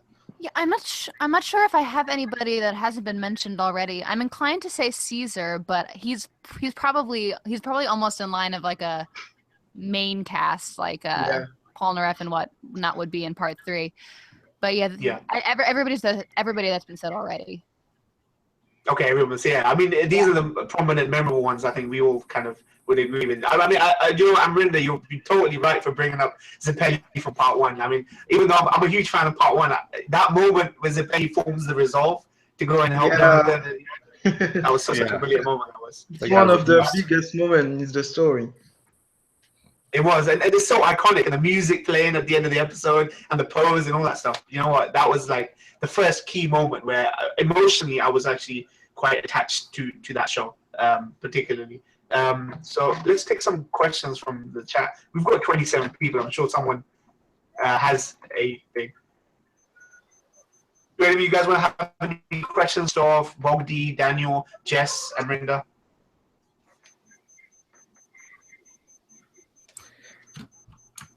There's a guy that asked if we were going to read the manga or not, and why. Okay. We have some. Actually, that is one part of the question. Now that you've seen the anime, that is the last point I wanted to bring up.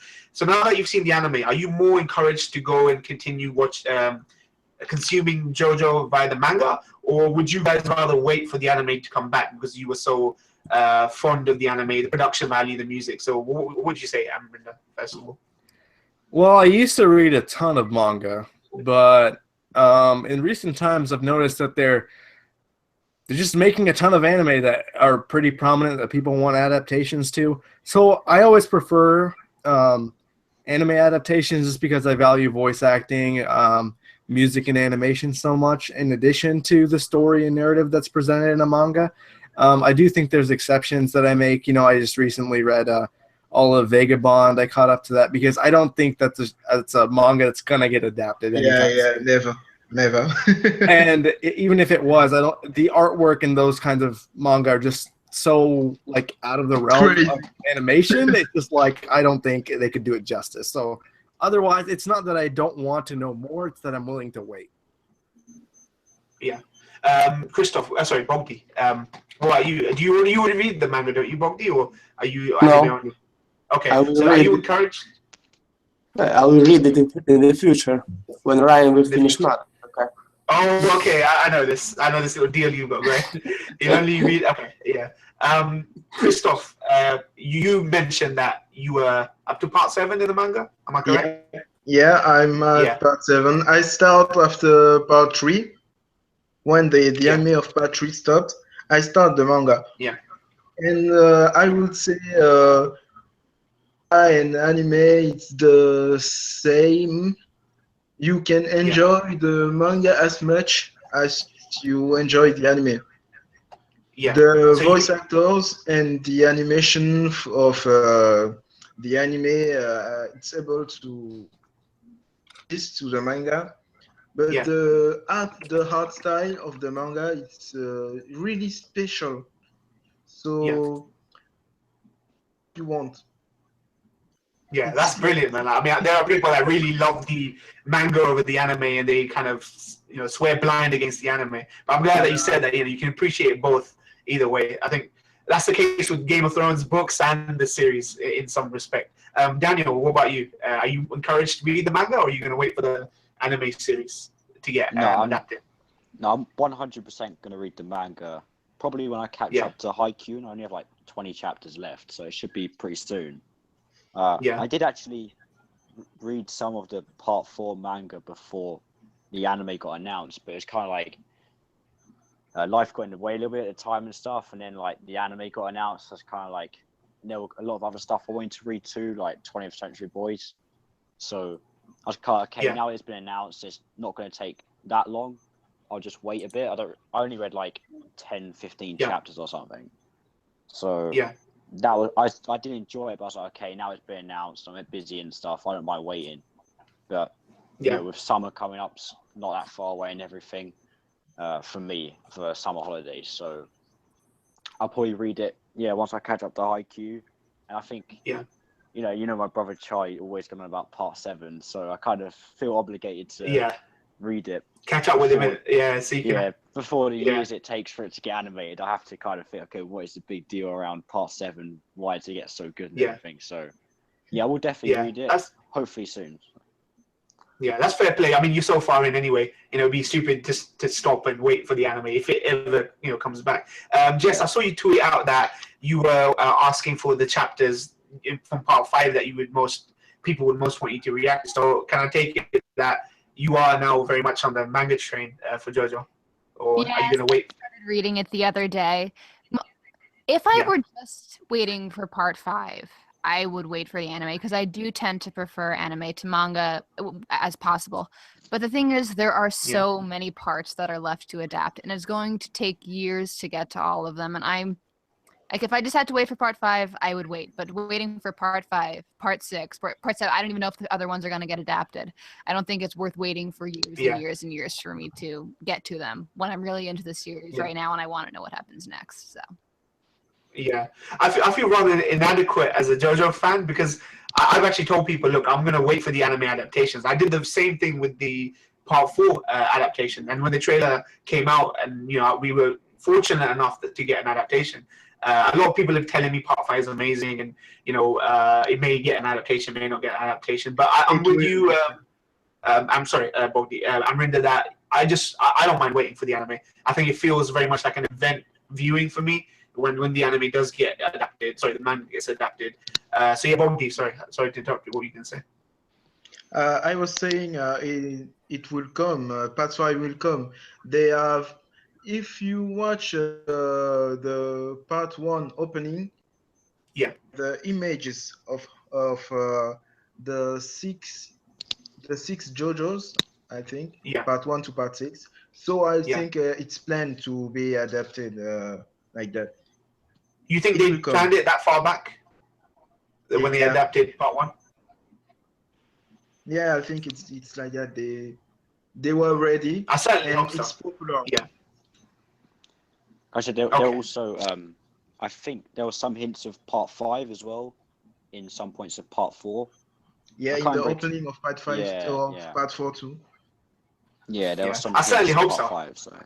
Yeah, I certainly hope so. If that's the case, and there's a case to be made that they will adapt it, then I honestly don't mind waiting, like Amrinder, of course. So let's go to the chat quickly to get some questions from people.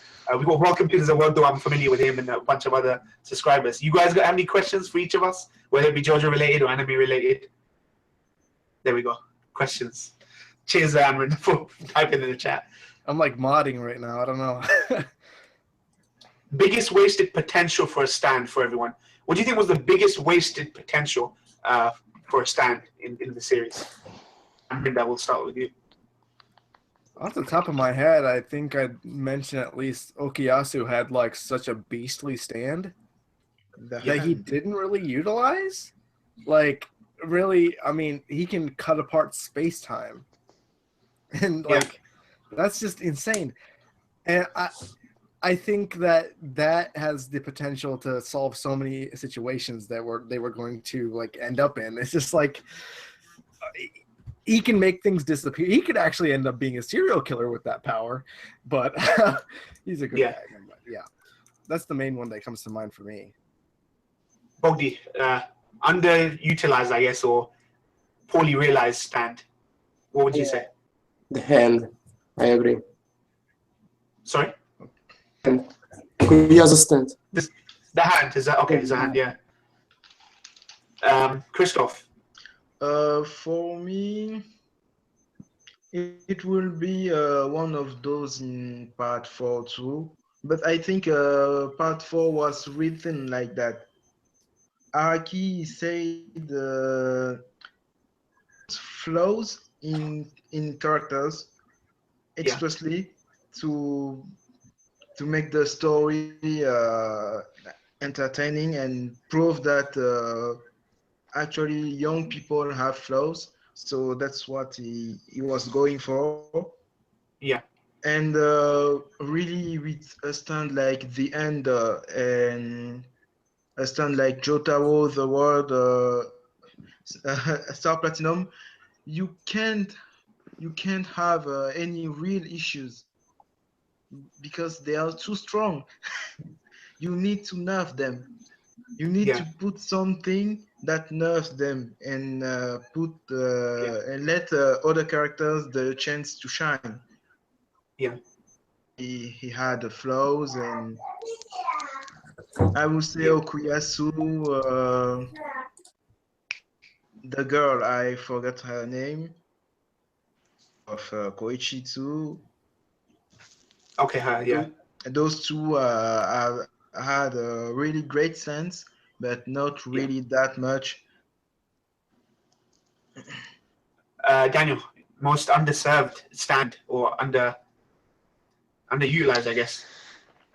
I mean, I think I would have to agree with the hand, but I think just to switch up as well, maybe just because he's a bit of a comedic character too.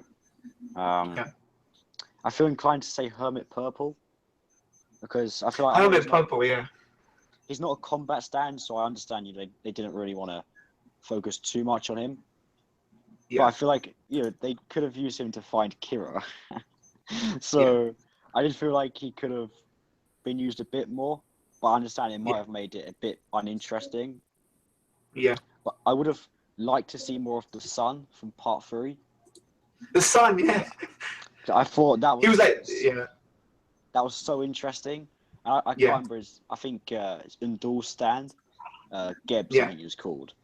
So I would have liked to see more of those, but I think they did serve their purpose well. And I think, again, like the hand and Hermit Purple could have been used a bit more. Yeah. But I don't know. I think most stands were probably used pretty well. I don't think there are any that stick out too much. I just remembered one. Enigma. The fear one? The one with the guy that puts people in paper? Oh, yeah. That thing was so overpowered. I thought he was going to be huge trouble for the gang. He could have taken out almost everyone. He was taken care of so fast. That character was just thrown away, introduced and then thrown away like that. Stan was awesome. He looked cool too. His character design was awesome. I thought this was going to be like the Ice Cube of it, like this part. Jess, your stand that you thought was underused or underutilized? Yeah, everything that's been said already. Although just to before I say something more organized, the right before they fight Vanilla Ice and Stardust Crusaders, there's this one guy one stand user who was at Dio's place, and he was like creating this giant illusion over the entire palace, but then Iggy just took him out instantaneously. It was good for a laugh, but it would have been interesting to see what actually could have come of that. But basically, my first serious thought would be Okuyasu's The Hand. But even though I do agree that it is completely underutilized, it raises an interesting point about the entire JoJo universe and stands in general, that a stand is only as powerful as the user can make it. You can have a really simple, straightforward stand that you wouldn't think can do that much, but you can make a lot of it depending on who the user is, and that creates a really interesting power dynamic That instead of it's just like, Yeah. oh yes, this person is more powerful than everyone else, clearly, and of course they're always going to win. It keeps you guessing because you've got this infinite combination of users and stands themselves. So it's just it mixes things up a bit, and so I don't really mind that much. Yeah, I have two answers. One's a cop-out answer, and the other's a legitimate answer. My cop-out answer is Hamon. I thought Hamon was severely underserved in the series.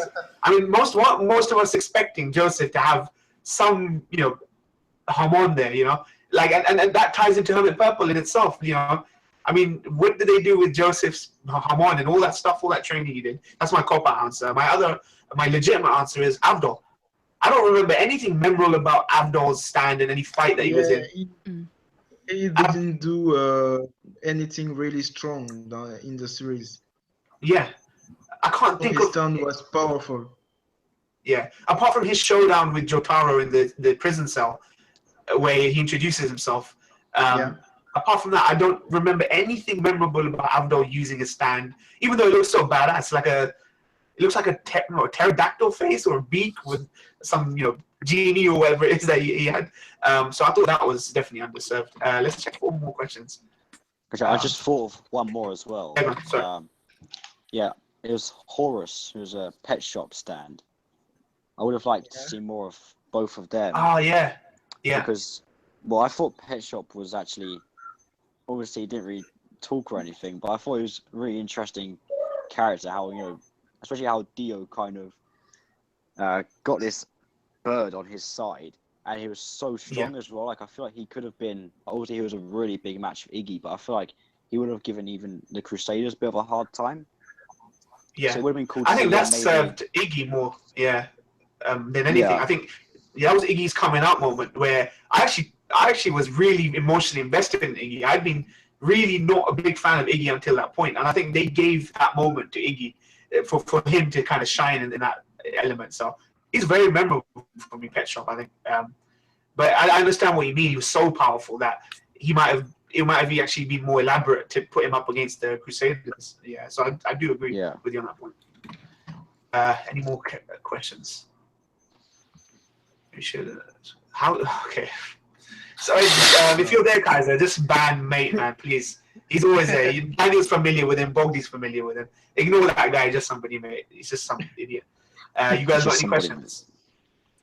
Oingo Boingo stand went. Thoth could easily be expanded. I was actually thinking of Oingo Boingo stand if it wasn't for the fact that they said that there is a flaw there, that just because he predicts it, doesn't necessarily mean it comes true in the way he thinks.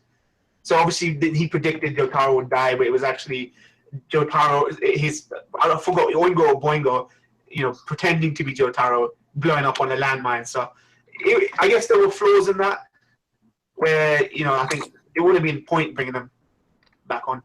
Best JoJo OST. Okay, here's an interesting question. Is there a particular track from either part of the JoJo that really sticks out to you? Jotaro's team. I gotta give a shout out to like a lot of openings, like the very first opening with that like almost opera singing. That was really good. What was that? Was it Bloody Stream? Something Stream. It was the part 2. Bloody Stream, yeah. Yeah, that song was really good. I gotta give a shout out to like the interruption scenes in part 3 and 4. With Dio and changing up the opening because of Akira. Though I think the Dio one was done way better because everyone spoiled it that it was going to change for me. But those things were insane. Yeah. Bogdy, your favorite OST? Track from the series? I don't know, man. Which is some from part 3, I think. The battle host. When Jotaro hits Dio on the head. That's is that Dio's World? I like that. I think that track is called Dio's World. It's a long track. No, this is the battle. Okay. Any other openings or endings that you find? I like The Last Train Home. I really like that from Stardust Crusade. I really like Stand Proud, the first opening of part 3. The first opening to part 2, yeah? No, 3. Part 3. 3, okay. 3, okay. Stand Proud. Yeah. Christoph. For me, the OST of Jotaro, the Yeah. theme of Jotaro, I like it. I really like it. The OST for Josuke too, and my favorite opening, the Bloody Stream one. I listened Yeah. to it. It's the opening that make me come back to JoJo. Yeah. I watched the first episode, like I said, and I came back 6 months after, and it was Bloody Stream that made me come back to the story. Oh wow, a song got you back in. You know. Yeah. Yeah. That's actually brilliant. You know, I think that often happens. Someone resonates with the soundtrack or just really enjoys the soundtrack, and they're encouraged to keep watching a show. I think that's brilliant, man. And especially goes for JoJo. With such memorable openings and endings. Daniel, your favorite track or OST? Well, if we're saying openings and endings, then I'd have to say Great Days is probably my favorite opening. Which version of Great Days? The original, I'd say, actually. The original, yeah. I know, but when I first heard it, I wasn't that sure about it. I thought it was like, yeah, it's good, but it's not like anything special. Yeah. But I felt like, I don't know, just over time, I just thought it was really catchy. I ended up really enjoying it. And I'd say it's probably my favorite opening. Although Yeah. I like all of the openings, to be honest. If we're talking in terms of not just the song, but how good it is as an opening, I 100% have to give it to Satoshi no Sadame, the first opening. Oh yeah. Yeah, it was great. Yeah. Although I don't like it as much as a song in general, as an opening, it not only suited part one so well, but it gets you so hyped for the episode that's about to come. And even I'd say for the stuff in part 3 with Dio, even that song would, make you hyped for what you're about to see. If we're saying OST, like a track in the episode, I'd be lying when I say I know what they're called, but the OST when they first meet Terrence Darby the player, when he was kind of gliding towards the entrance of the mansion. I can't remember what it's called, but that was probably my favorite. But also the one where I'm pretty sure it's the last one used in part 3. It's like a really feel good OST. Yeah. I can't exactly remember what it's called. Was it Last Train Home? No, it was used in the episode. Yeah. I have to try and find what it's called. But I like both of those. Okay. Jess, your favorite OST or track from the series? As we're going through this conversation, I keep thinking of track after track that I love listening to because I am a huge fan of soundtracks to everything. It's the majority of the music that I listen to. So it's just song after song that's coming to my mind, and I really can't pick one. Like things that are coming. I love the Pillarmen's themes. I love the the General Stardust Crusaders one, the Jotaro's, the whatever plays at the end of the episode when he's about to aura everyone. Yeah. But I love Kakuin's theme. I love a lot of the stuff that comes at the end with the world fight, all of the villain themes that come at the end. Kira's theme is incredible. Yeah. That's one of probably my favorite track in part 4 would be Kira's theme. And I can't really pick an opening either. It's just millions of things that are coming to mind. For me, I've already mentioned two. One is The Last Train Home. It's one of the endings for part 3. The other is Dio's World, which is the road when Dio's doing the road roller onto Totaro. That song. Yeah, that's Road Roller. That's Dio's World. I got that. Also, what was the latest opening for part 4? Breakdown. Is that what it's called? Yeah. The song. I love that. Great Days. Yeah, I love Days. Great Days. Sorry, but that particular version of it I really enjoyed. So that was actually really catchy. I was really not a fan of the first opening for, or rather that version of the opening for part 4. But I grew to love each one as they decided to change it, the remixes. Let's check for more questions. What did you think of Bill's stand? Sorry, go on. Also for opening, I really like the fact that David Production made the same band that did the first opening, the last opening of Stardust Crusader. So they Yeah. really made part 1, part 2, and part 3 a full circle. Yeah. Okay. We got a question here, which is actually quite interesting because I'm sure we all had that feeling when we were watching part 3. What did you think of Dio?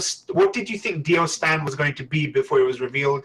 As in, what abilities it had? When Polnareff was approaching Dio, what powers did you think that Dio had before it was ever revealed what he had?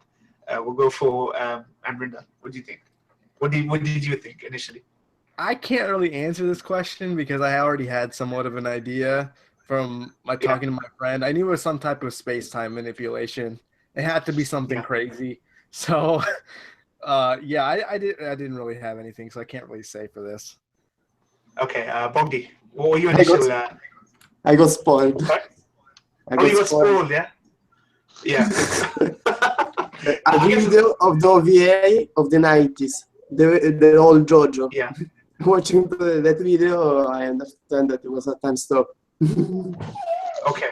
Yeah, I guess the OVA did preempt that, part 3, the re-animation of it. Christoph, what did you think it was before it was revealed? Since in part 1, we already see that he can walk to everything.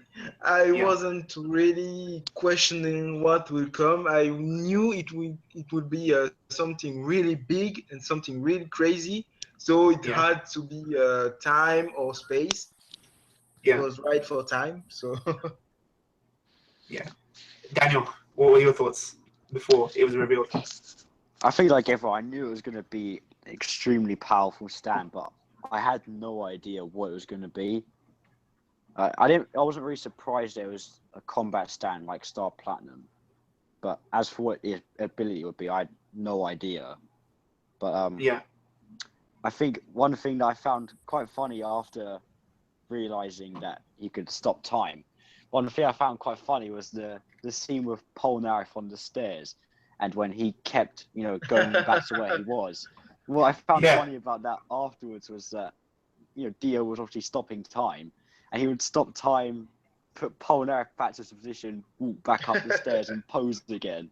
I found that really hilarious. Yeah. So, but as for what his stand ability was, I had no idea. I kind of thought it might be a combat stand because they would want to have a big fight, but the ability I really did know.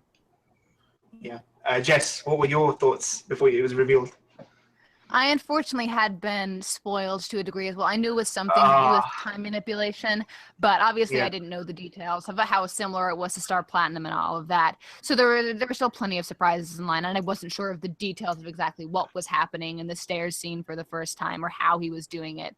But I did know that it was something to do with messing with time. But if any of you guys remember my reaction for part 3, please remind me what my thoughts were. But I believe my thoughts were that he has some sort of vampiric glamour, which like a Sharingan type thing. Vampires and glamour people make them see them. But actually, that comes into point. They threw all of Dio's vampirism out the window, didn't they? To an extent, I think that was a big complaint where he was basically Super Saiyan in the last Dio's World episodes.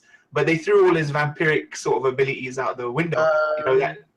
I think he's got JoJo's body, right? Yeah, but I think there was an assumption that he would at least have the abilities that he had in part 1 or something. I remember having this conversation. I remember the only. Yeah. I can't say they threw it away because. I can. What he did to Jess. Yeah, but it was a very small. You will see. It's all I can say. Okay. There was another question here. If you could have stand ability, what would it be? What would your ideal stand ability be? Someone asked. So we'll start with you, Greece. What would your stand ability be if you could have one? We always get these kind of questions, I guess. This is just basically asking what superpower you would want. It's just it's like I'm trying to think of a superpower with like, if you have a stand, there's got to be some type of limit. My initial thought was basically teleportation, some kind of teleportation stand, but I don't know. Yeah. I would probably be limited to like 10 feet in front of me, so I don't know if that's something that I would want. Otherwise, I think invisibility would be cool. Like I don't think that would be limited as far as stands are concerned. Yeah. Bogdi, your ideal stand ability. I don't know. Vanilla Ice stand is cool. Yeah. It's quite OP. Yeah. Time stopper also is good, but I don't know, seriously. 5 seconds. Yes, time stopper, Vanilla Ice. Those two powers, if you use them correctly, they are unstoppable. Yeah. Christoph, your ideal stand ability.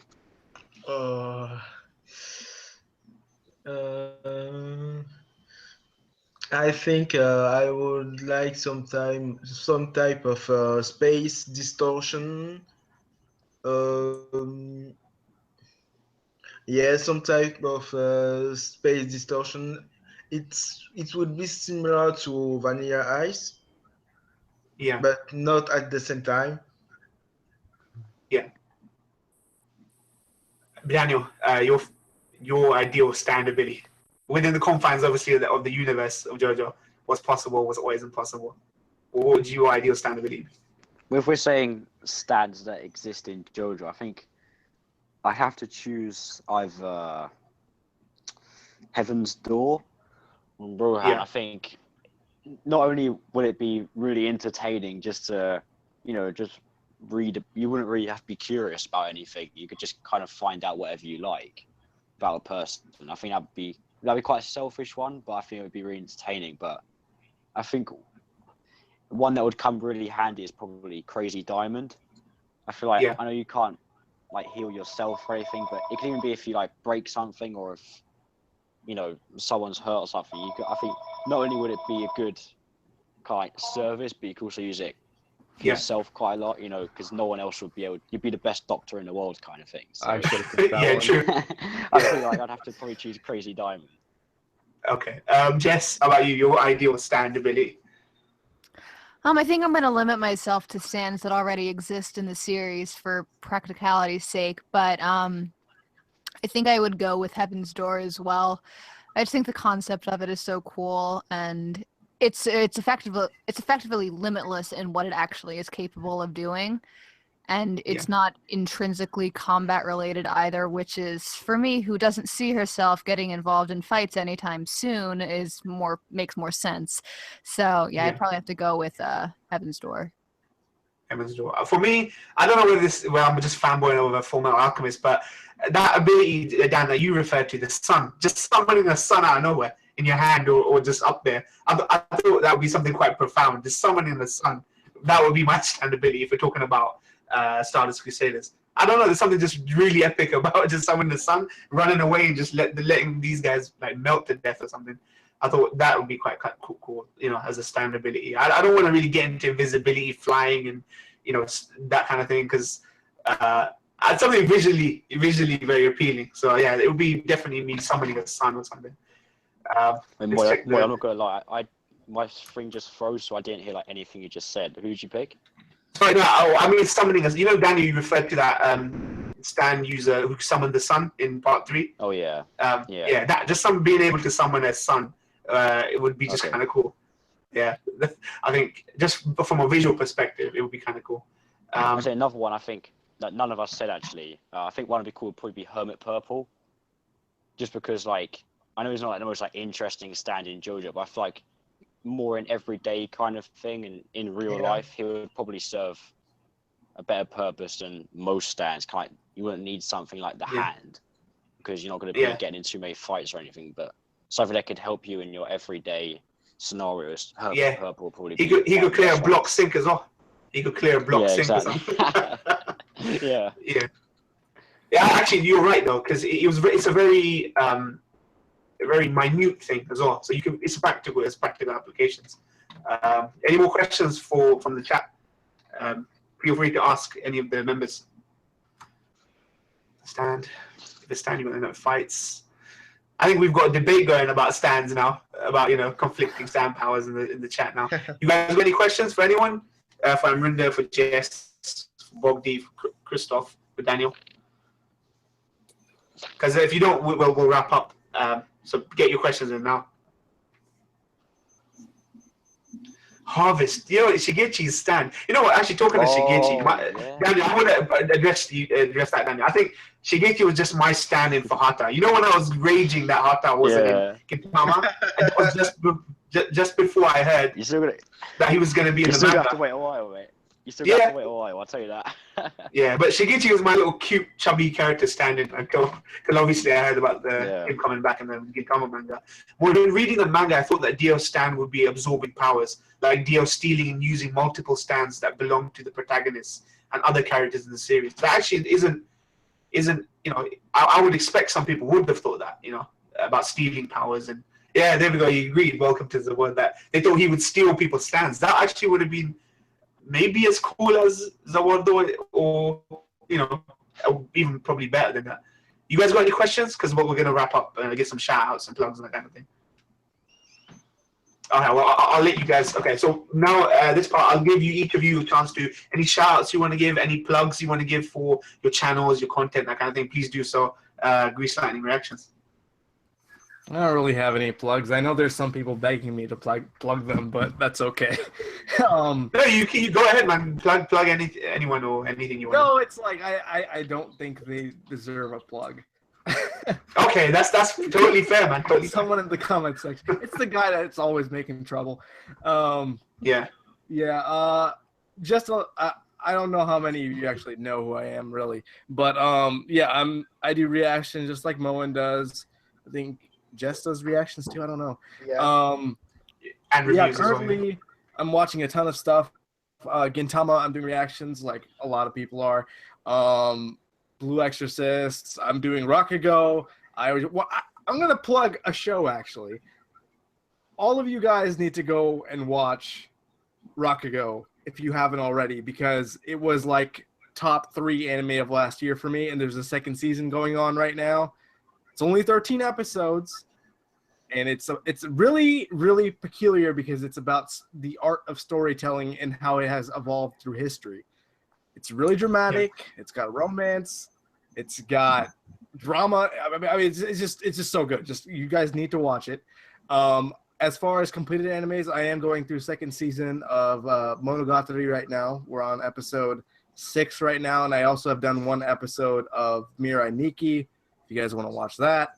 But otherwise, yeah, I'm doing a bunch of seasonal shows. Yeah, Grease Lightning Reaction. Check me out. That's it. Bogdi, any plugs and shout-outs you want to give? You can shout out to people, you can plug a channel, any content. I was here to pass the time. I have nothing to do, so I was here to practice my English and talk about JoJo. Okay. No, your English is fine, Bogdi. I know, it's perfect. Perfect British English. Yeah. Yeah, no worries, Bogdi. Christoph, any plugs, shout-outs you want to give? I don't really have something. My YouTube channel is nothing really. I don't. I wanted to start reactions, but yeah, it's a bit. I think it's a bit hard to do them. Yeah. The camera. Yeah. And to talk with people you don't see. It's really hard. Well, Christoph, I will say I did encourage, I think Andrew mentioned it in the podcast I did before that, I encouraged him to start live reaction. And if you don't want to do it in English, do it in your first language. French. If you speak French, do it in French. I mean, I'm sure there's an audience out there for you to do that too. You'll be comfortable doing reaction that way. I see there's many Spanish live reactors, there's certainly people who live react in other languages. So I think if you want that to be your gateway into it, then do so. Don't feel kind of compelled to do it in English just because you know people who do it in English, that kind of thing. So and of course I'll put your channel in the description box below, so feel encouraged to do so. Andrew did it, he started it, and he's doing pretty well. So so Daniel, would you want to give any plug shout outs? your channel will be in my description box for the archive version. Any other shout-outs, plugs, recommendations you want to give? I mean, yeah, just one thing about YouTube. I know it's kind of like dead at the moment, but I'm gonna hopefully like restart it again once I finish college in like May or June. And I think the main thing I'd like to do is kind of like this, where I do like podcasts and have some people on it. We just talk about some series we like and stuff like that. It's nothing too like big, but just like a casual thing that I can enjoy. I mean, follow me on MyAnimeList if you want. King Condilla, I blog on there quite a lot. Just send me those details. I'll put them in the description then. Alright, and I'll just honestly just plug Isao Kondo, just the best character in fiction. And oh yes, Isao Kondo, funniest character probably. No, I plug Oboro as well. I love Oboro. Yeah. And yeah, that's about it. Okay, and last but not least, Jess, any plug, shout-outs, recommendations you want to give out to the viewers? There's 21 viewers right now. All right. Well, first of all, I'm gonna second the Rakugo recommendation. It's an incredible show, and it makes my Fridays. Yeah. So, just watch the second episode of the new season this morning. It's not a long time to catch up. You can do it. I believe in you all. But I also have a YouTube channel where I review, react to anime and manga. Obviously, there's a lot of JoJo going on at the moment, especially now that I'm moving from the anime to the manga. So probably for the next month or so is going to be a lot of JoJo, especially for all of you manga fans out there. I also have a review of Part 3 and Part 4 coming. And then after that, most of the content on my channel for the past year has been Gintama, which is my favorite series ever, and I'm talking about that constantly. So if you are any Gintama fans out there, you might want to check that out.